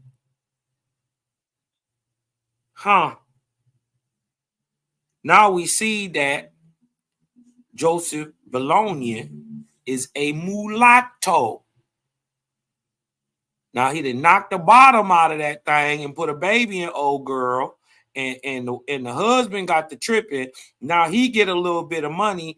Now they trying to we could never. It is against our morals to sleep with these Moors. You ain't say that when he was knocking the bottom out that mug. Marie Madeleine and two of her fellow divas petitioned the queen, writing that their honor could never allow them to submit to the orders of a mulatto. His operatic ambitions came crashing down. The Chevalier instead took a position as the director of the Duc d'Orléans' private theater. There he lodged and worked with a young Mozart. At 45, Joseph wholeheartedly embraced. Hold on, we can't bypass that he gave them niggas hands, though. Hold on. Six niggas came out of it. 6 niggas came at him, man. We got to give my boys some credit. They had sticks. You dig what I'm talking about? Him and his homeboy went back to back and faded 6 up. We call them foop bops. Because when you hear somebody square, it go.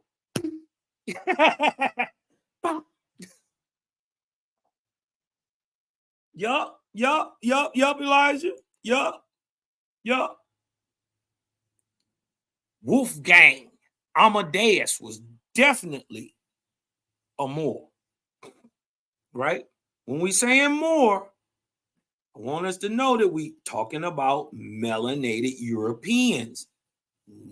We're not denoting, or we're not perceiving that any of these people are actually African.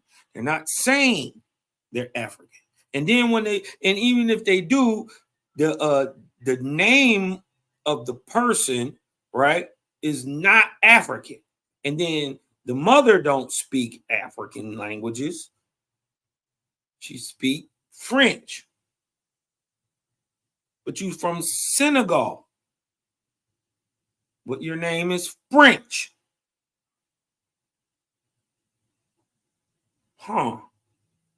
You birth a son who goes on to be the son of a Frenchman. He becomes a Frenchman himself. Interesting. But look, he stopped dog right there with that cross left hook. Bop. Look, the right hand already on the way. It's already cocked and delivered. He knocked old head out. Bop. He ran him right into the jab. Bop. Bing. That's that 1-2. Gave them boy them knuckles. They tried to jump him. It was 6 of them with sticks. They was getting down at first. Dog, come here. You fade about 1 or 2 of them, then you start to even them odds up.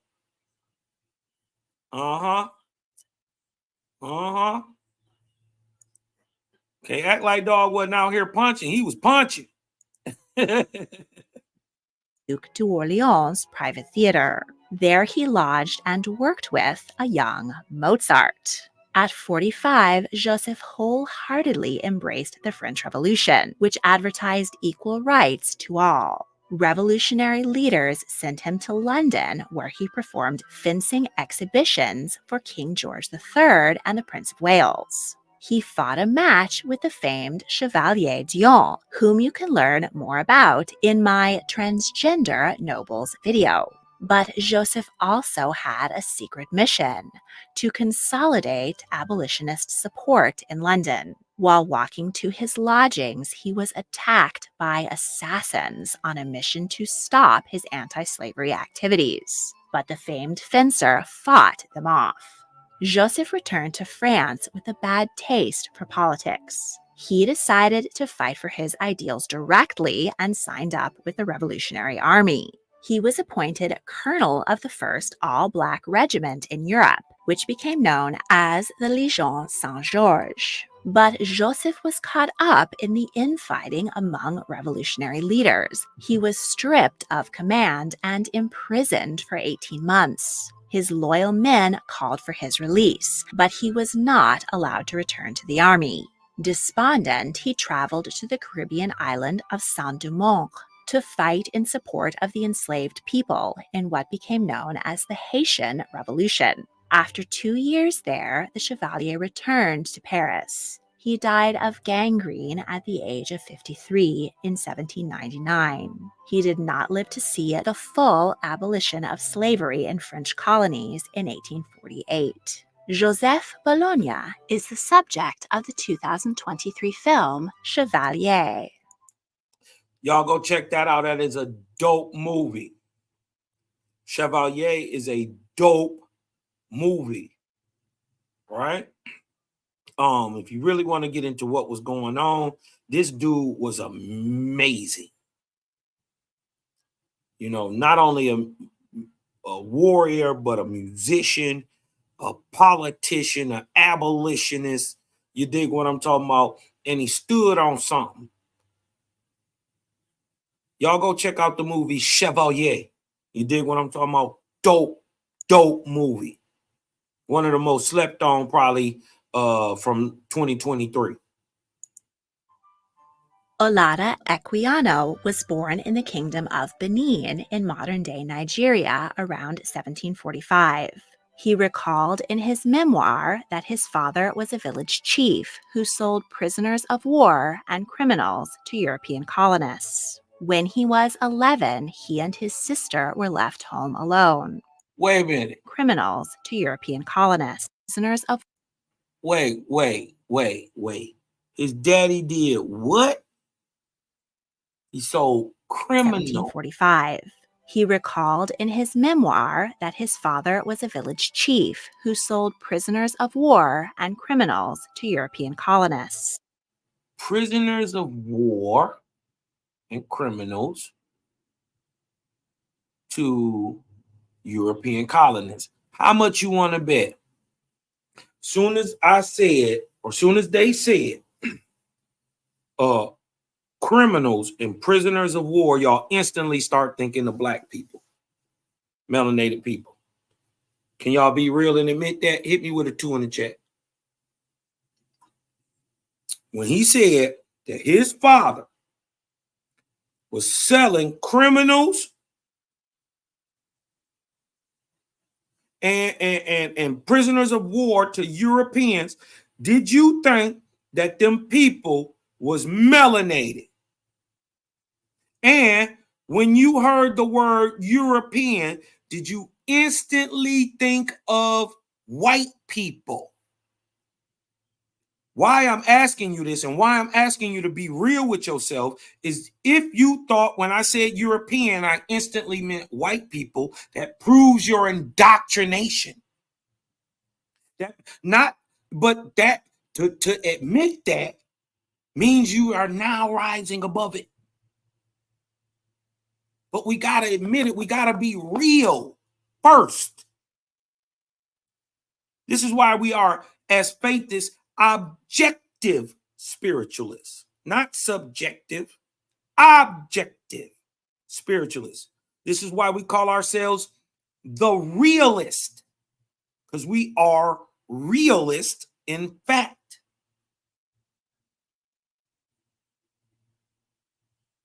We're not going on belief. We're going on what we know, what can be comparatively proven with axioms, facts, and figures, and math, and things that go behind it. And when it does, if you instantly thought that when he said European, you was talking about white folks, that's proof of the indoctrination. If you instantly thought that this African chief who was selling POWs and criminals, right?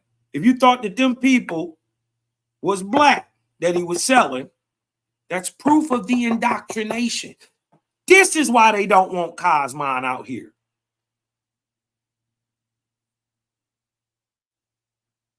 Because I can break down the lie. Nobody's, listen. It's the gang, man. It's the creator that's revealing this.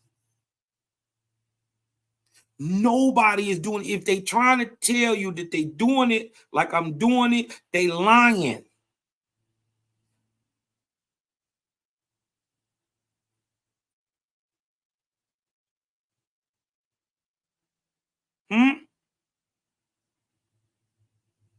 Nobody told you that the white boy was the African before Cosmon. Nobody told you that.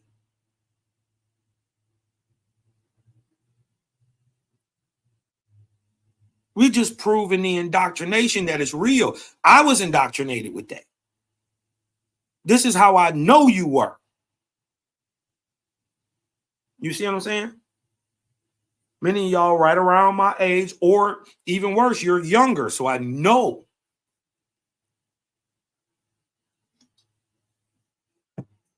You dig what I'm talking about?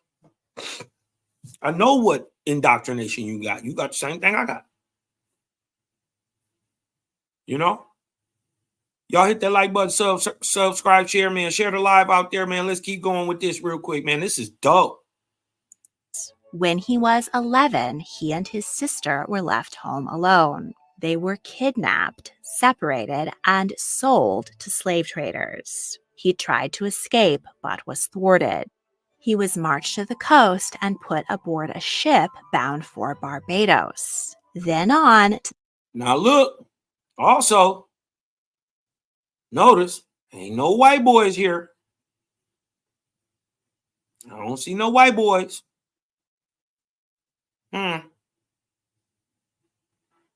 But I like to ask you a question. Does it make sense that white boys would come into Europe, into Africa, go to these kings, just walk up in there, nigga, we want the slaves, we want, nigga, here goes some trinkets and some rum. You dig what I'm talking about? Here, you know, we don't really want to give you niggas no pistols, but we'll give you a couple guns. You dig what I'm talking about? We'll sell you the guns. We won't sell you the gunpowder.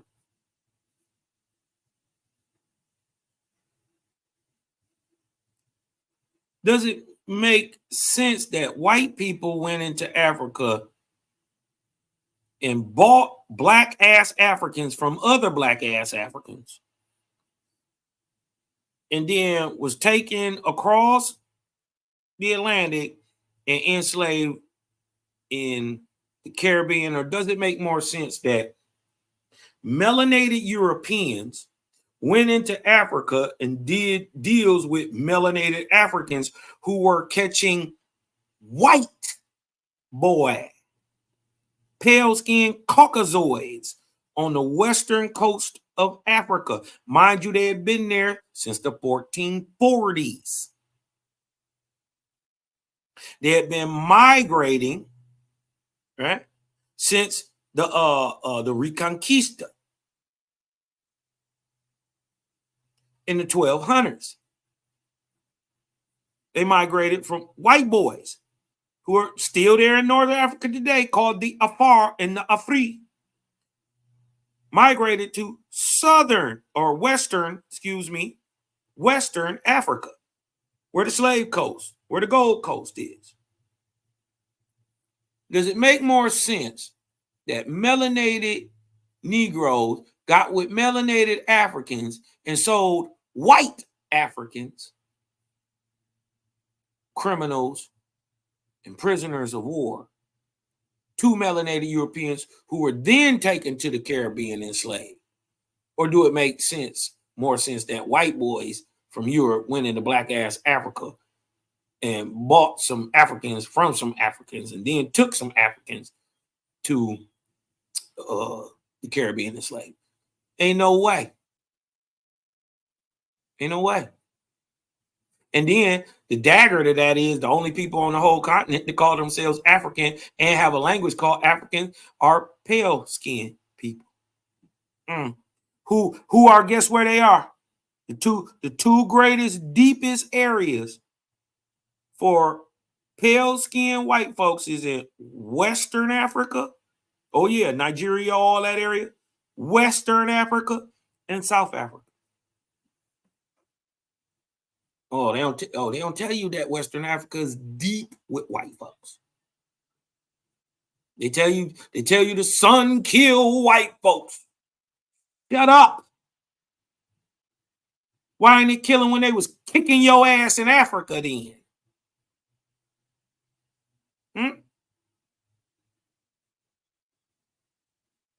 We got to stop with the spooky, dumbass, the idiocy. They went into Africa and beat the shit out of y'all.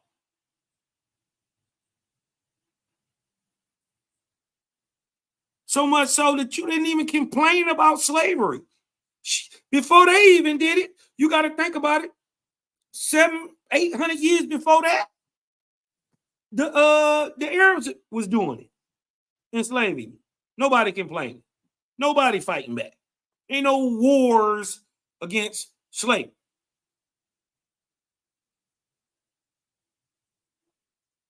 Most of the Africans got on down with it. We'll be Arab today. All peace be upon Muhammad. Yeah. That's what they did. They ain't fight nothing. Let's go. To the colony of Virginia. There he was purchased by a lieutenant in the Royal Navy and renamed Gustav Vasa after the 16th century king of Sweden. Olada refused the new name and was beaten until he accepted it. The lieutenant took him to Europe to act as his valet while he fought in the 7 Years' War with France. During several battles, young Olada hauled gunpowder to the gun decks. The lieutenant sent him to England to attend school, but when he was 18, the lieutenant sold him again and he was taken back to the Caribbean. Because he was literate, Olada worked as a secretary and assistant to the merchant who owned him on his trade routes up and down the East Coast. The merchant was a Quaker and allowed him to read the Bible and engage in profitable trading of his own. He promised that for his purchase price, £40, about $10,000 today, he could purchase his freedom. He did so at the age of 21. The merchant encouraged him. Wait a minute. Did y'all see that? That was slick. He told you he was a slave. Then he got to know how to read, right? Beating so bad that he changed his name, but then he felt bad. He taught him how to read, right? By the time he was 21, he had earned over $10,000 cash, enough to buy his freedom. Do you believe that?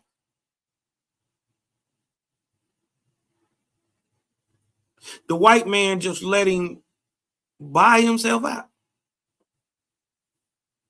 Buy himself out of what? Got to be a contract, right?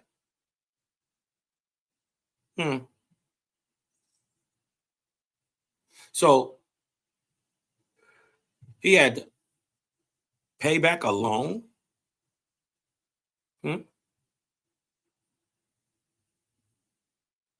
He had incurred a debt.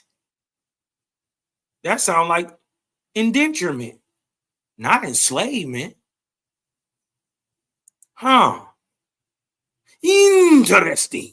Him to stay on as a business partner, but after he was nearly kidnapped and sold back into slavery in Georgia, he decided America was too dangerous. He journeyed to England and continued to work aboard ships. He served as a deckhand on an expedition to the North Pole. Next, he moved to Central America and managed enslaved people on a sugar plantation. He returned to England at the age of 37, married Susanna Cullen, and they had 2 daughters. He gave lectures about his experiences of slavery and influenced people and politicians to fight for its end. All this time, he had been using the name Gustav Vasa, but in 1789, he published his autobiography, The Interesting Narrative of the Life of Olaudah Equiano, the African.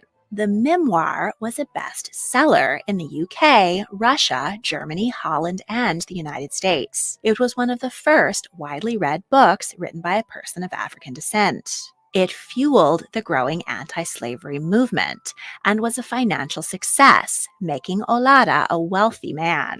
He was a community leader among the Black citizens of London and worked to improve opportunities for them. During the American War for Independence, the British Army recruited enslaved people by offering them freedom, passage to London, and pensions. When the war was lost, the Redcoats came through with the freedom and passage, but not the pensions. Thousands were stranded in London, unable to find work, and with no social safety net. And the government was eager to get rid of them. A scheme was hatched to ship them to a newly established colony on the west coast of Africa, Sierra Leone. Olaudah was recruited to manage supplies for the expedition, but he realized that the colony's climate was dangerous, and he spoke against the plan. He was dragged in the paper as a whistleblower, but he had been right, and the expedition turned tragic. Of the 400 colonists sent to live there, only 60 were alive 5 years later.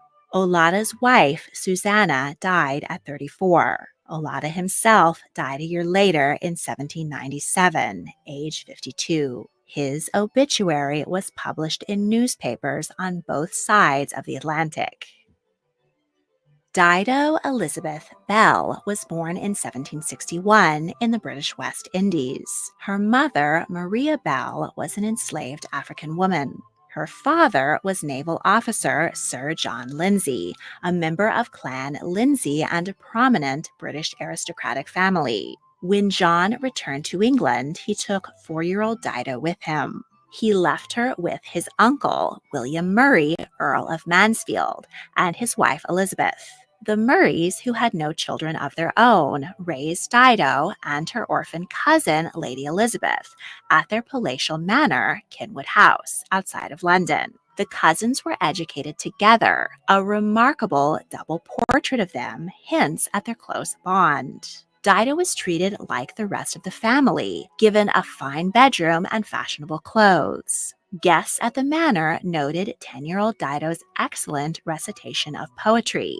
Once, when Americans came for dinner, she did not dine with the guests, but appeared later to take coffee with the ladies. It is not clear if this was so as not to offend the guests, or so that they would not have the opportunity to be rude to Dido. In her late teens, Dido took over management of the estate's dairy and poultry yards, a typical occupation for noble ladies. She also acted as a secretary to Lord Mansfield, a job which would have usually been done by a man. Lord Mansfield was Lord Chief Justice of England and Wales. In 1772, he ruled in a landmark case of an enslaved man named John Somerset, whose owner wanted to send him back to the West Indies for sale. Lord Mansfield ruled in Somerset's favor, thus setting him free.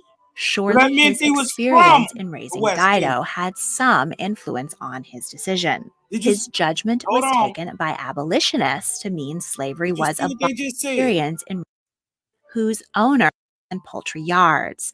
Did y'all see what they just said? They just admitted that the dude Somerset, who was supposedly enslaved or indentured in over in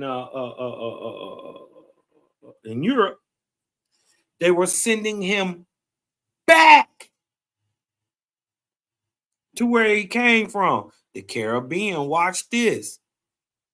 A typical occupation for noble ladies. She also acted as a secretary to Lord Mansfield, a job which would have usually been done by a man. Lord Mansfield was Lord Chief Justice of England and Wales. In 1772, he ruled in a landmark case of an enslaved man named John Somerset, whose owner wanted to send him back to the West Indies for sale. Lord Mansfield ruled in Somerset's favor, thus setting him free. Surely his experience in raising Dido had some influence on his decision. His judgment was taken by abolitionists to mean slavery was abolished in England, though it was not actually abolished throughout the British Empire until 1833. Even then, former slave owners were compensated by British taxpayers for the loss of their human property. When Dido... Did you see that? So they gave reparations in Europe, but guess who they gave it to? They gave it to the slave owner, not the slave. What y'all don't understand is they did the same thing to the white boy in America. And then hold on, turned around through land grants and stuff and gave them land. The slave. This is how we know it wasn't you.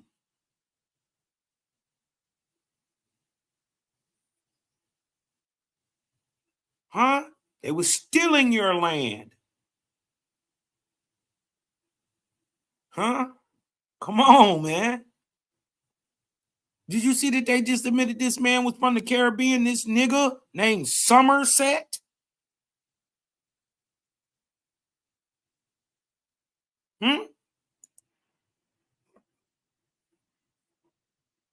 Dido was 27. Her father, who had since become an admiral, died and bequeathed her £500. 5 years later, Lord Mansfield died.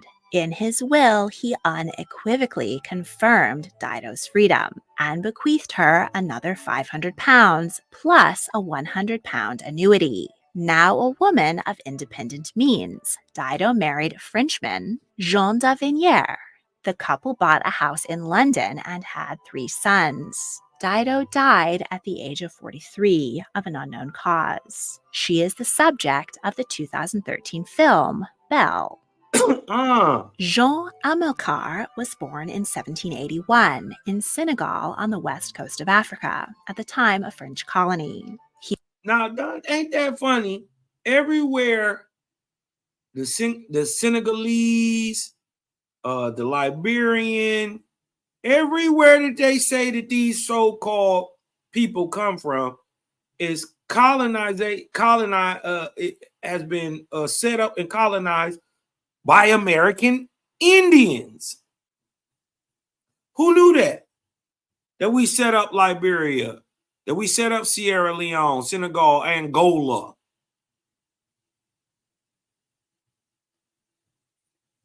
Aboriginals was coming from America going to Africa, not coming from Africa to be enslaved in America.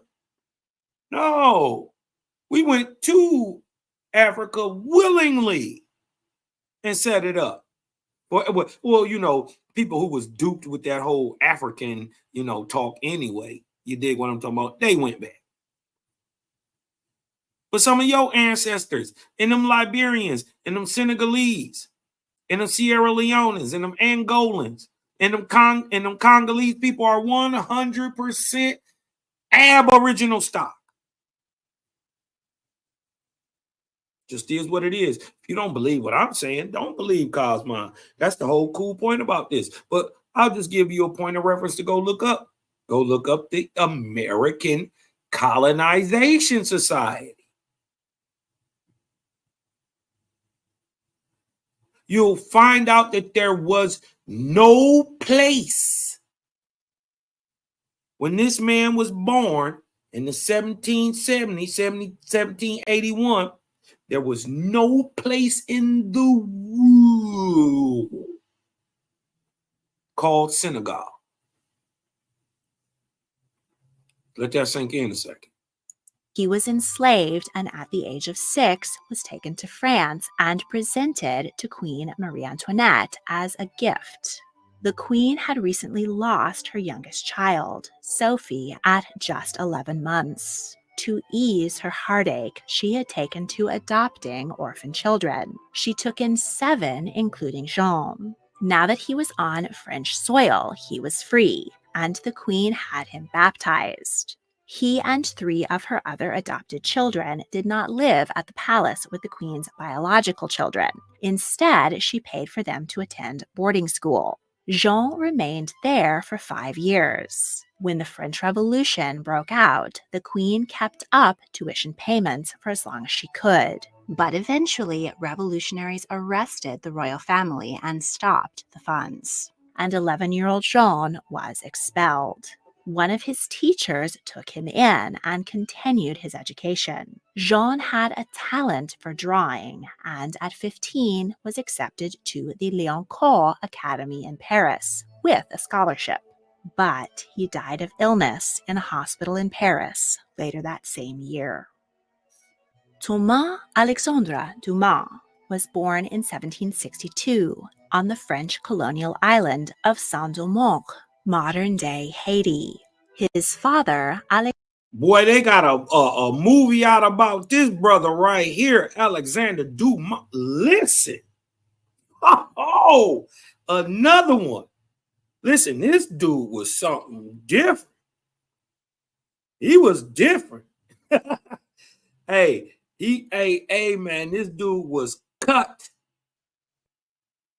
He was cut from that old cloth. He wasn't buying nothing from nobody, not even Napoleon. But in the end of the day, he leaned back against, the idea that, France would have his back. They didn't.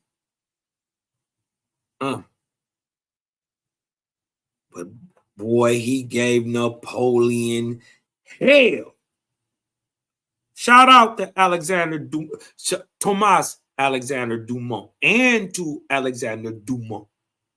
His son was a gangster too. He was cold with it and he was super intelligent. They got a movie out about these guys, man. Oh, man. It might be called Dumas. I'm not sure. But you can go. I'm sure it's on YouTube, but I know it's on Netflix. Out cold. Alexandre Anton was the eldest son of the Marquis de la Paterie. He arrived in the Caribbean as part of the French army. He soon left his post to work on plantations. There he purchased an enslaved woman named Marie Cassette Dumas. And why they had to do that baby like that? See, this is how I know sometimes it be characters. You dig what I'm talking about? Forced her into a sexual relationship. She gave birth to Thomas Alexandre and 2 or 3 daughters. After Anton's parents died, he returned to France to claim the family title and chateau. He took his son with him, but sold his daughters and their mother. In order to get his son off the island, Anton had to sell him to a captain and then buy him back when they arrived in France. Thomas Alexandre attended an aristocratic school in Paris. He learned fencing. Didn't I tell you they was indenturing they own family? She using the word slave. But you see, he just gave the paperwork to Dog in a gentleman's agreement. Boom. Well, I need my son to go over here. I can't move that shit like this. You dig what I'm talking about? He gonna have to be in my name or he got to be insured. All right, boom, boom. Here, we'll sign it over to you when we get over here. When we get on the other side, man, you sign it back. We good. Here, you go, a little money on the side. These are their own family members. Huh? So slavery ain't what they telling us it is. It's more indenture. You seen the paperwork right there, right? You seen the deal go down real quick. I'm going to get him over there. Boom, boom, boom, boom. When we get over there, you sign him back. Boom, bam, bam. Quick. I got you. Throw me a couple of dollars. Got some gas money? Yeah, here you go. Boop, boop, boop, boop. Here we go. I got you. We get you back to France. From the Chevalier de Saint-Georges. His father was, and for somebody to not be able to be traveling across these oceans and all this stuff, like many people trying to make it so hard or impossible to do, they sure is doing a whole bunch of crossing. The thing is, if you ride with the gyre, it'll just take you. You don't even got to really do nothing. What they don't understand is that water move fast. Even on the water, it's only going to take you a couple months to get over there. You know? And Europe is way closer to us than Africa is. Once you get up by New York, even on a sailboat, it may take you 30 days. This is not no hard, drawn-out trip going to Europe, but coming back, that's something. You know, coming to America, that's a trip. But they sure was crossing back and forth regularly. Flush after the sale of their ancestral home, and Thomas Alexandre lived the life of a gentleman of leisure. Even though he was his father's eldest son, because he was illegitimate and mixed race, he did not stand to inherit the family title. When his father remarried, his allowance was cut, and he joined the army. Most young men of noble birth were commissioned as officers, but Thomas Alexandre's mixed race made this impossible. He instead enlisted as a private. His father, appalled that the noble name of de la Patrie would be dragged through the lowest ranks of the army, insisted his son use his mother's name, Dumas, meaning of the farm. Anton died before he saw the decorated hero his son would become, and the fame brought the name Dumas. Unaided by nepotism, Thomas Alexandre climbed the ranks through sheer talent. He served under the Marquis de Lafayette during revolutionary riots in Paris. At 31, he was the first person of color to be promoted to brigadier general in the French army. His victories in battle opened up the Alpine Pass so Napoleon could take over Italy. Austrian soldiers nicknamed him Schwarzer Teufel, or the Black Devil. The French called him Horatius, after the hero who saved ancient Rome. Thomas Alexandre married Marie-Louise Labouré and bought a 30-acre farm for them to raise their 3 children. Next, he was appointed a commander of the cavalry in Napoleon's conquest of Egypt. Conditions were poor on the hot desert march to Cairo, and many soldiers died. General Dumas complained that the men were growing mutinous, but Napoleon ignored him and ordered him back to France. When he reached the coast, he found that British Admiral Horatio Nelson had destroyed the French Armada. He was forced to take a small merchant ship back to Europe. The vessel began to sink off the coast of Naples, Italy, and had to make an emergency landing. Dumas expected a friendly reception, but discovered the government Napoleon had just founded there had been overthrown. Dumas was tossed in a dungeon by the new king of Naples. His wife petitioned Napoleon to rescue him, but was ignored. He languished in prison for 2 years until the French retook Naples and he was set free. Malnutrition and possibly poisoning had ruined his physique. He was blind in one eye and deaf in one ear. He was denied the military pension due to him, and his family fell into poverty. Thomas Alexandre died of stomach cancer 5 years later. His son, Alexandre Dumas, used his intellect and talent to rise back out of poverty and became one of This, my friends,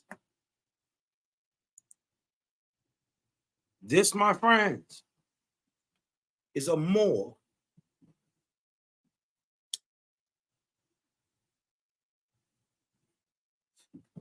But guess what? If you moved him south into the Iberian Peninsula, he would be a Portuguese. If you moved him a little bit east of that, he would be Spanish. If you moved him a little north, he would be German. Y'all starting to see it? You see how the title don't fit? Huh? It don't fit. Black don't fit.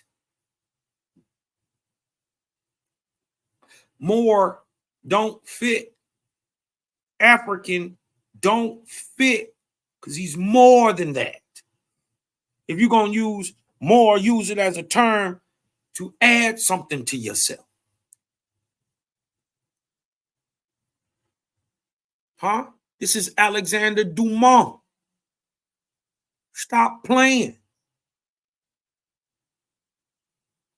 Called in his time a Moor.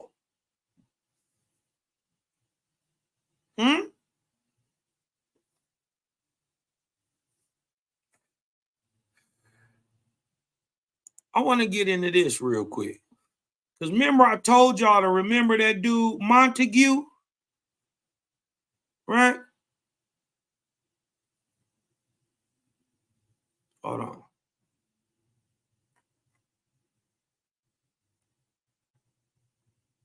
Remember, I told y'all to remember Montague, right?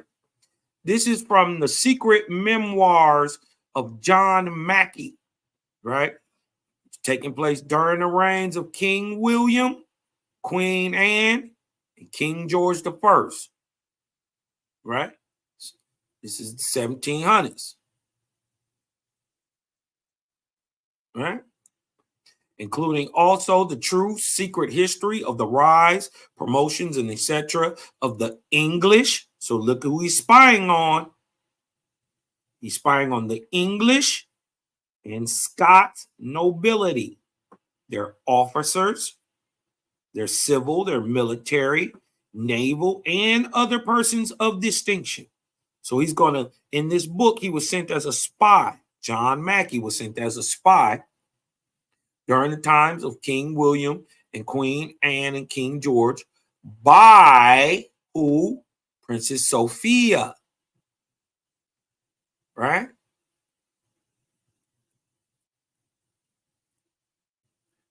And he's going to give descriptions of these people, right? Now we seen Montague. Let's go show Montague. Let's go show what they say Montague looked like. Watch this. His name. Montague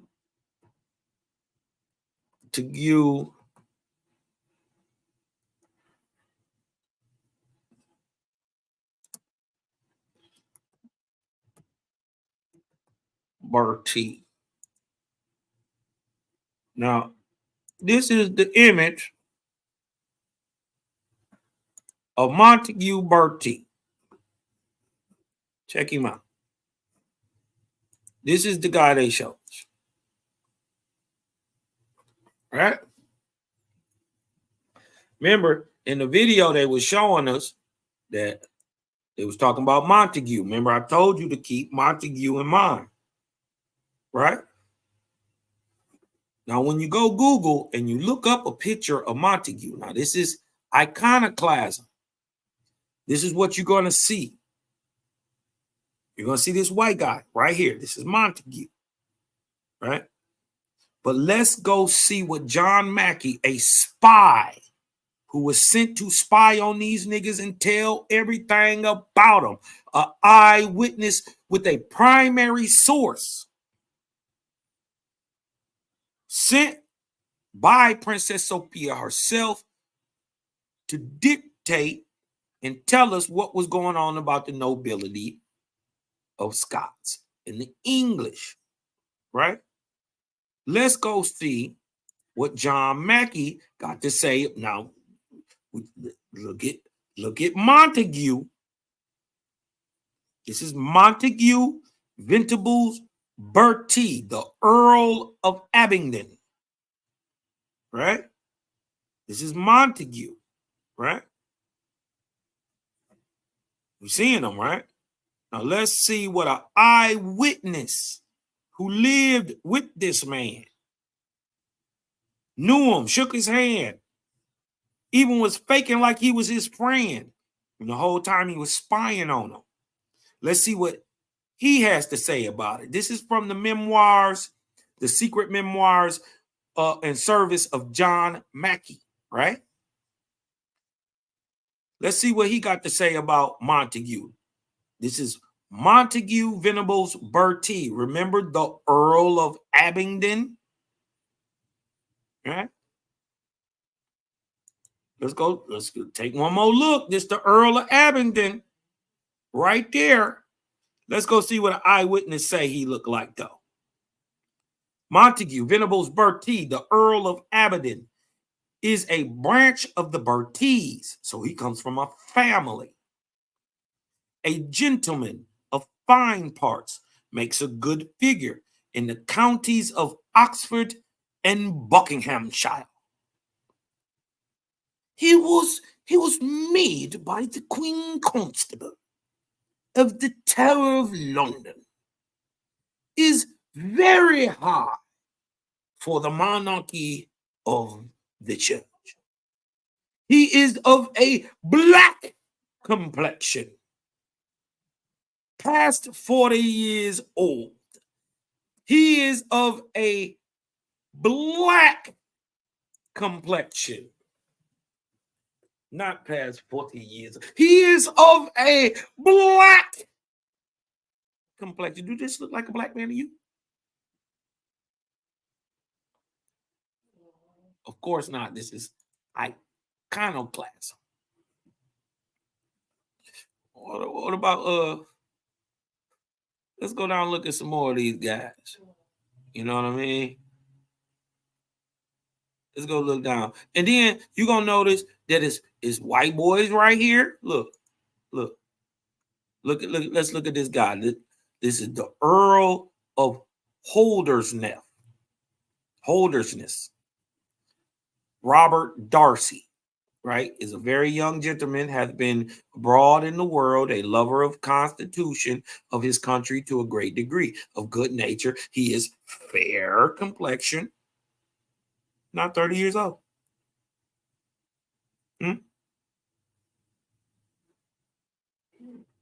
Okay. But let's go look. Let's go look at this guy right here. Right here, the Earl of Feversham. The Earl of Feversham is a third son of the family of Duras. Is that Duras or does it say Dumas? It says Duras. In France. He came over with one of the Dukes of York's family. Was made an earl. Had an garter. He wore a garter. And a troop of guards. He was the lieutenant general of the prince's army. He took the oath to King William and came to Parliament. He is a middle-statured brown man.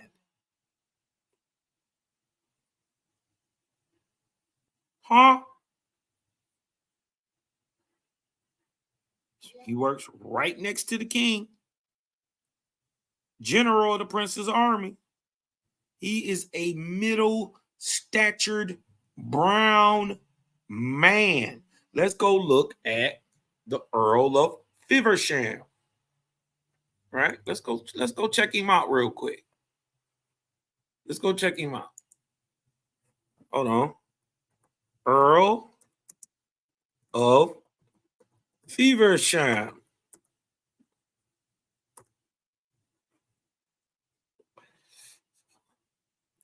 Duras. Oh, here you go, right here. There he is. Hold on, I'm gonna get even a bit. I want to blow it up a little bit. There he is. There him go. Right there. Now I want to say what they say. Hold on, let's get down to Feversham. He is a middle-statured brown man.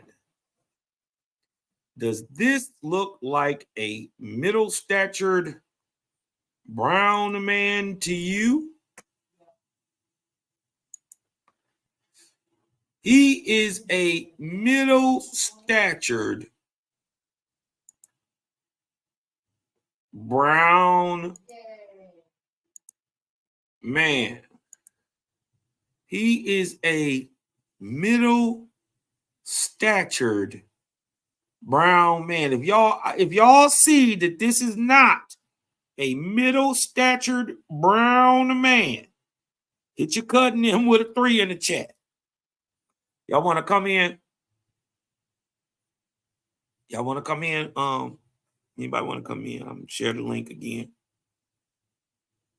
Oh, my bad. Hold on, let me share the link. Anybody want to come in, chop it up? I'm just showing what's there, y'all. This is iconoclasm. This is how you make white folks. They are made on paper.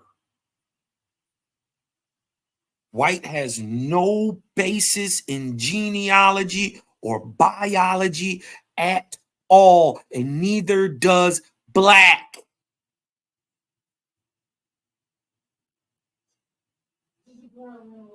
If y'all clearly see that this is not a middle-statured brown man, hit me with a 3 in the chat. What is we doing?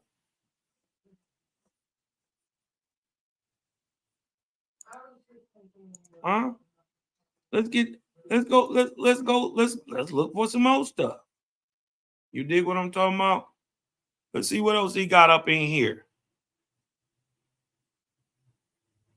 What about this one?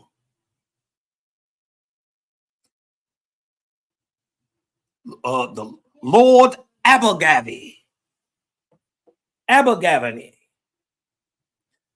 George Lord Abergavenny.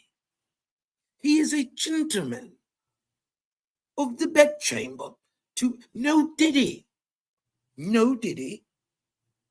He is a gentleman of the bedchamber to the Prince of Denmark, hath learning and wit,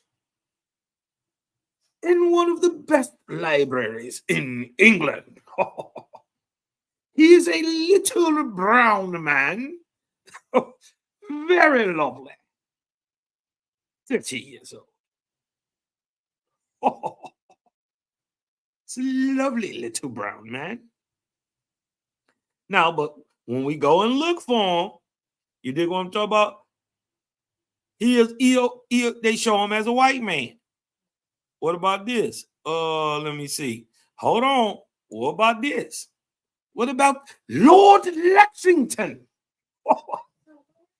Dear Robert, the Lord of Lexington is the name of Sutton. Robert Sutton. He was a gentleman of the horse to the Princess now Queen. So we know that we are talking of Queen Anne, who is also a Moor. Starting to sink in, y'all.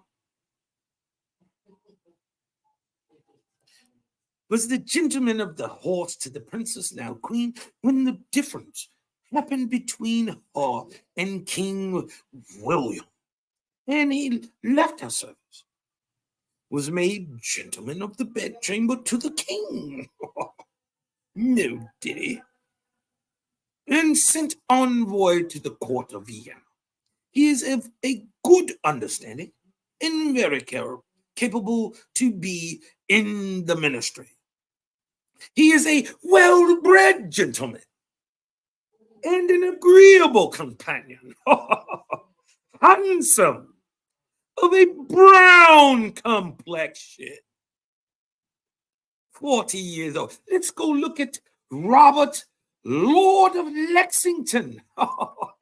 Robert, where are you, Robert, the Lord of Lexington? Robert, Lord of Lexington. Here he is. Let me show you this chap. He's a lovable little brown man. What does it say? What does it say again? Hold on. Let me show you. Robert. I'm gonna just leave that up there.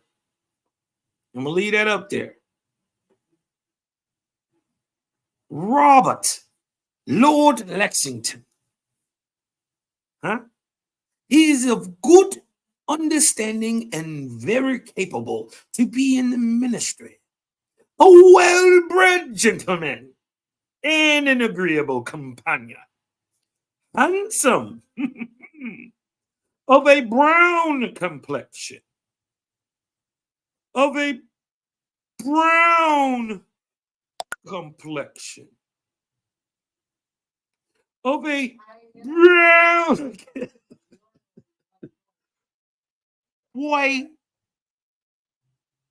if they don't stop it.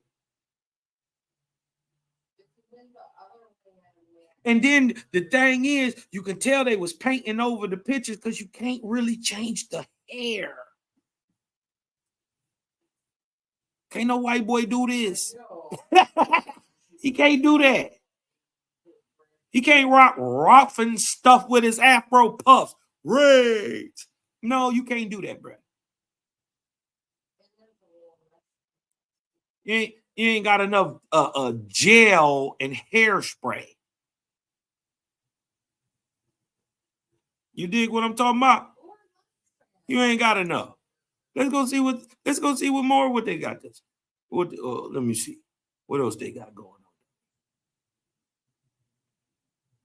on? What about y'all gonna love this one.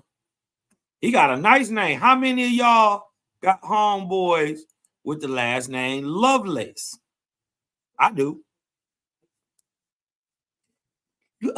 Neville. Neville is a lieutenant colonel of the Horse Guards. A very pretty gentleman. No diddy. No diddling. No diddling. He's a very pretty gentleman of good sense and is well at court. He is a short, fat, brown man. Let's go look at Neville, Lord Lovelace. Lord Lovelace. Neville, Lord Lovelace. Let's go check him out real quick. Maybe somebody gonna catch on to what Cosmo's saying one day. And if you notice, I think we didn't caught their ass. I think we got a tail. I think we got a tail, y'all. Every time we see these dudes that they say is black, right? They trying to say they white, right? They trying to say they white. But every time we find out that they, Lord never is a short, fat, brown man, what they can't never change, right? Hold on, let's show Neville again. Let me show Neville again. Where Neville at? Oh, hold on, that's wrong one. Hold on. Hold on. That's King Peter. That's Peter. Hold on, let me go back to Loveless.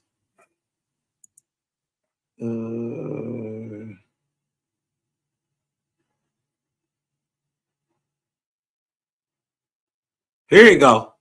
He is. It's even worse. It's even worse. What is they saying? They saying he's very pretty, gentleman.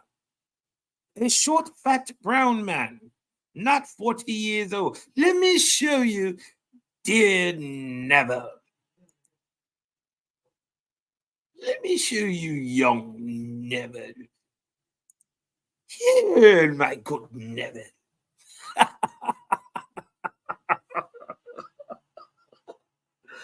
Look, they say what?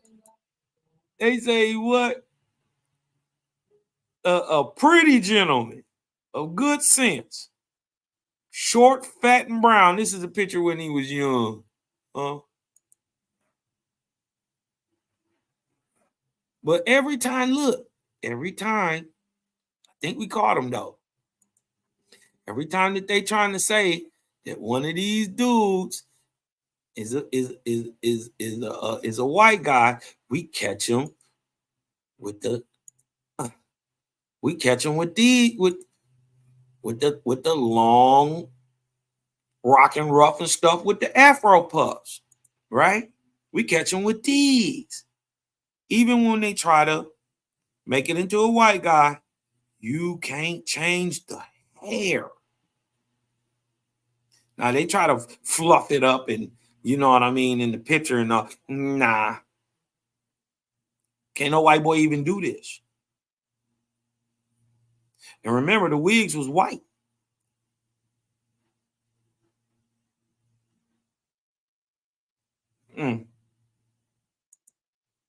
Man, I'm just saying. I'm just bringing it out, man. I can't make it up. I can't even make it up this good. Right? I can't make it up this good. Hold on, wait a minute. Wait. What about Lord Gray of work? Huh?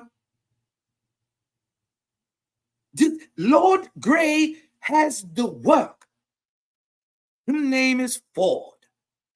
He is the brother to the late Earl of Tankerville, who, having no sons, this gentleman succeeded to the title of Gray.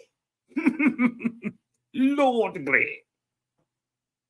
He was governor of,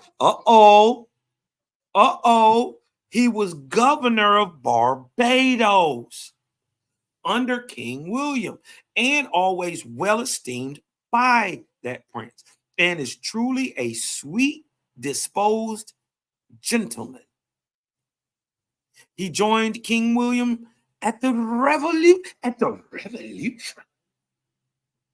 and is a zealous assertor of the liberties of people, a thin, brown, handsome man, no diddling, of middle stature, turned of 40. So he would have been born roughly 1680s.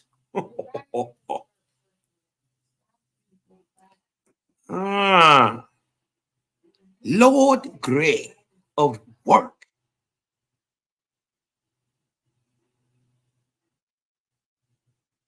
Huh. Interesting. Look what they saying is had very little in him. Very little what?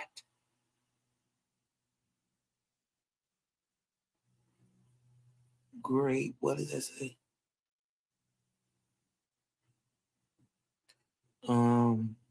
Let's go down here. Let's just jump. Let's just find one more, man. Y'all hit the link. Come on in. Sport channel, man. Show some love. Share it live out. Dig what I'm saying? And it showed you the information. Let me see.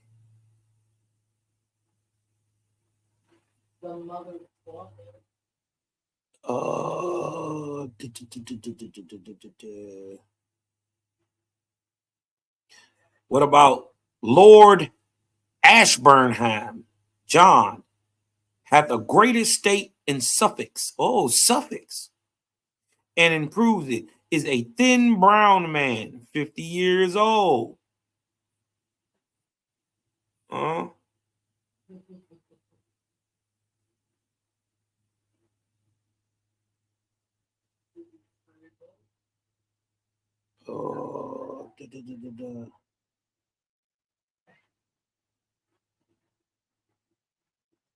Let's look.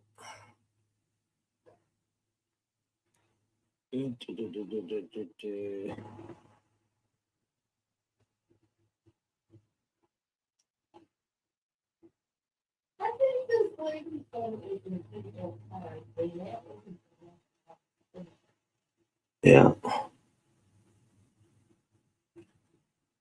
Who is this Mr. Mansell? So you see right here, you having quote unquote white boys and niggas side by side, both rocking for the crown. Let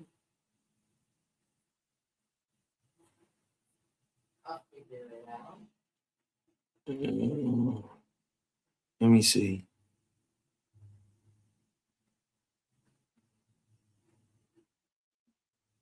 Let me see.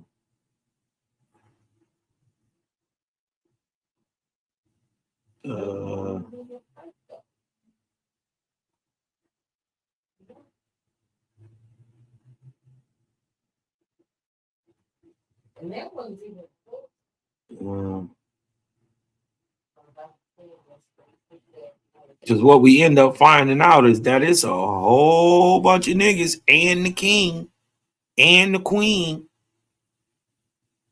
right? Are all Negroes. Let's this is a good one. Sir George Rook, right? This is a good one. Because Sir George is of a gentleman's family in Canterbury, of no great estate, but always well esteemed in that country. He commanded a ship at the Revolution, and it is believed if he had been in England when that happened, he would have been more zealous for his master, King who? All right. Now this is actually the son of King James. We know the first and the sixth, right? This is his son, right?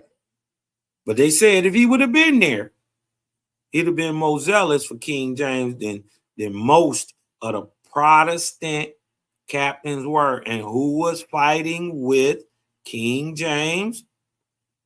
The Protestants who were called what? Jacobites.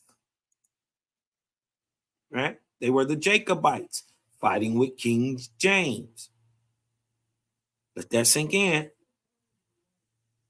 On the recommendation of the High Church Party, King William gave him a flag and a pension of £1,000 a year. £1,000, they just said 40 pounds was equated to $10,000.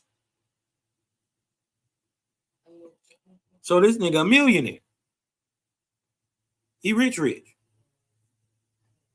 Oh, he getting bread now. All right. He got a boat, got a flag, and a pension. All right. Which he enjoyed, notwithstanding the several turns at court. So he's getting caught up at court. King William liked him for his taciturnity,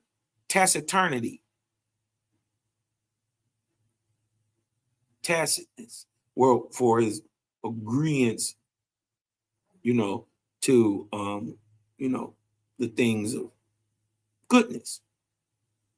Tacitly means like an agreement. And his readiness to obey orders. So the king liked him because he was a company man. Without reasoning about them. He just did what he was taught. He ain't care. You know what I mean? It is what you the king. All right, I'm doing what you say. Right? He was unsuccessful in all the expeditions wherein he commanded, excepting that one in forcing Denmark to make peace with Sweden. He commanded when the French destroyed our Turkey fleet at Lagos Bay. And in that unhappy expedition to Cadiz. Where is Cadiz? Hold on, let me check this out. I gotta look at this. I don't know where Cadiz is.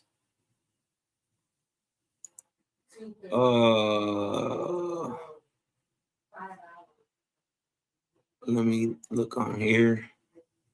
Let me go back a little bit, y'all. Hold on. Where is Cadiz?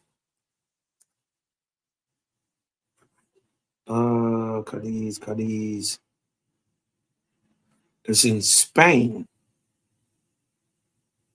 Oh, here go Cadiz. Take a look at this. This is where Cadiz is. See where down here at the bottom of the map right here? That's by the Pillar of Hercules. So they lost the battle there. Wow. Okay. Hold on. Let me get back to where we was at.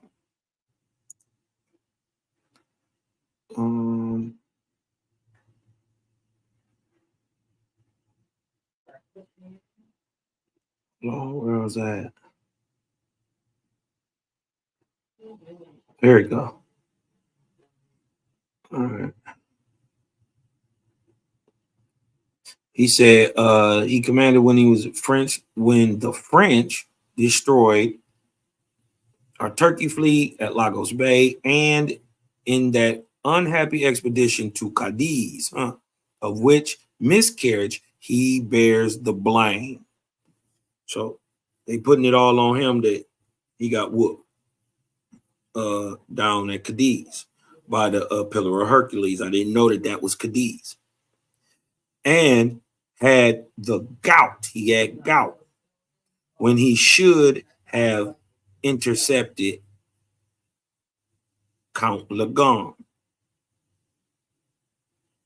So, okay. I'm going to have to look into that. On the Queen's accession to the throne, he was made Admiral of the Fleet and Vice Admiral of England and Privy Councillor. He is a gentleman of very good parts, speaks little, but to the purpose. He has always showed a dislike to men of revolution principles. And discouraged. Could these be our modern day Pan-Africans? Anybody who's trying to do anything else than what they're trying to do, they got a natural dislike for? Just asking. Trying to put it in today's something that I could equate with today. And discouraged them all he could in the Navy. Haters. He was warm in the House of Commons for impeaching the partition, and contrary to the king's command, made a speech which balked Sir Thomas Littleton's speech, then Speaker, when the King's affairs required it. He maintains all his ships with his sword, and is ready enough to give any man satisfaction who questions his conduct that way. He was ready for that smoke. If he have the misfortune to do no service, as if he hath the misfortune to do no service as yet to his country, he hath the capacity to do a great deal, if he pleases to apply himself to it. He is a stern-looked man of a brown complexions and 60 years old. Let's go see who this is. This is the great Sir George Rooke. Let's go look him up. Sir George Rooke. Who, Georgie? Here he is. Him is. Oh, George. Say it ain't so, George. What did they say he was? He is a stern-looking man of a brown complexion, well-shaped, and 60 years old. Hilarious, well-shaped, brown man. But everybody, they try to say he was brown, that we finding out is a brown man. Look at the hair. Caught your ass.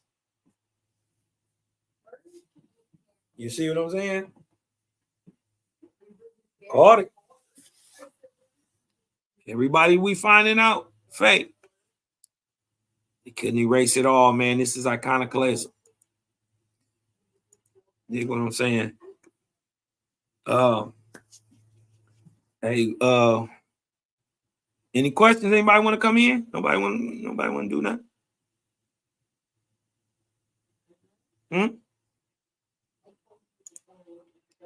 You can hit the link if you want to, not a coincidence. The crazy part is the obsession for people to place them in Negroidal history is crazy. It's called iconoclasm. Bro, they painted over it. Are you trying to deny that happened? Didn't Putin just shoot down your whole ideal? Putin and them got he got the stuff that they couldn't get. So objectively, what you're saying makes no sense. It's ignorant. It's a dumb assertion of a fool. You dig what I'm saying? To act like iconoclasm doesn't exist. You're an idiot if you think it doesn't. We're not trying to place themselves in their history. They're placing themselves, they're writing themselves, backdating themselves into a history that's not even their own. You sound silly, huh? And uninformed, right? Just like they said that Sir George Rooke was a hater of people who come with new ideas. A pan boo boo. And we don't even get into that over here. We don't care who you think you is. We know who we are. That's it. We praises of the Great Spirit over here. You know, other than that, just fall back, keep watching. You learn something. You see what I'm saying? I guarantee you nobody is saying what I'm saying. Has this been brought up before? Of course. Yeah, of course. But being brought forth like this, nah.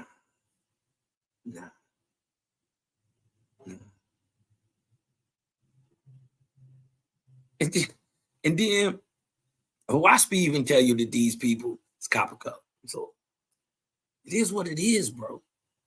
We ain't tripping. I'm just saying, if anybody is foolish enough to think that they aren't Aboriginal Europeans, you're the problem. You're the white man. If you regurgitate what they say, you're no better than they are. You're the goofy. You're the one who hasn't studied enough.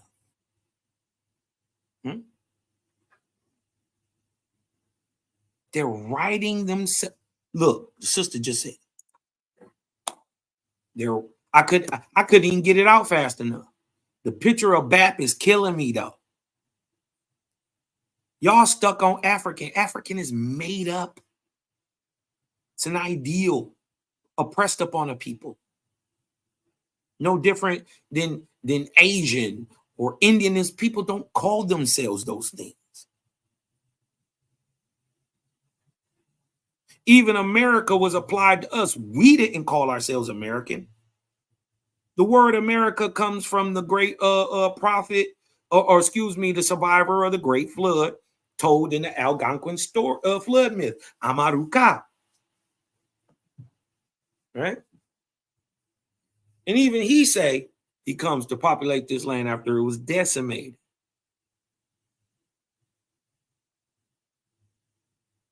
So I don't give a damn what you think you are. Just stop trying to tell people who they are. You know what I mean? It's disingenuous, especially when you're saying you're a slave and you don't even have any history, and that your ancestors was hoe-ass niggas and they was enslaved. I ain't got none of that. I don't got none of that. I ain't found now one slave in my family, nor have I never found nobody who didn't fight when it was wartime. I'm not saying that, warring and killing is right, but we in the Cosmon era must be balanced. And just like the other brother, Dad, he went down dying. He ain't kill himself. That nigga went down fighting before he would be enslaved. That's the American spirit. You know what I mean?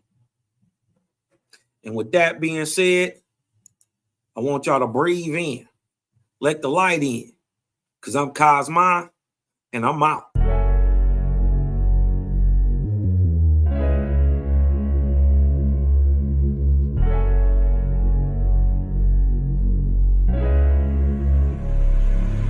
And oh yeah, put that Super 7 in the air. Tell me how you feel it when you're feeling up there. When you in the sky breathing rarefied air. When you're breathing rarefied air, oh yeah. Put that Super 7 in the air. Tell me how you feeling when you feel it up there. When you in the sky breathing rarefied air.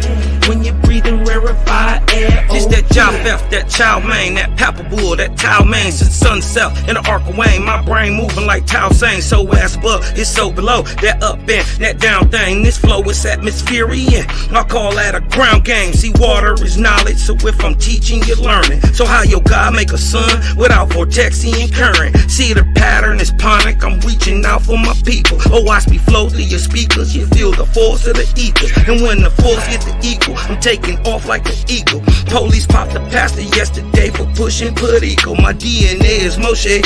Mix that thing with higher water. My spirit rate is OTN. It's just a higher order. Got more light than Kavita. Rap a lot just like Tila. Went from sinner to saint. Shout out my big homie Sela. Got more torque than a sports car. Got more work than a door stop. And the 4 million I make, I'm giving the Dr. Umar. Oh yeah.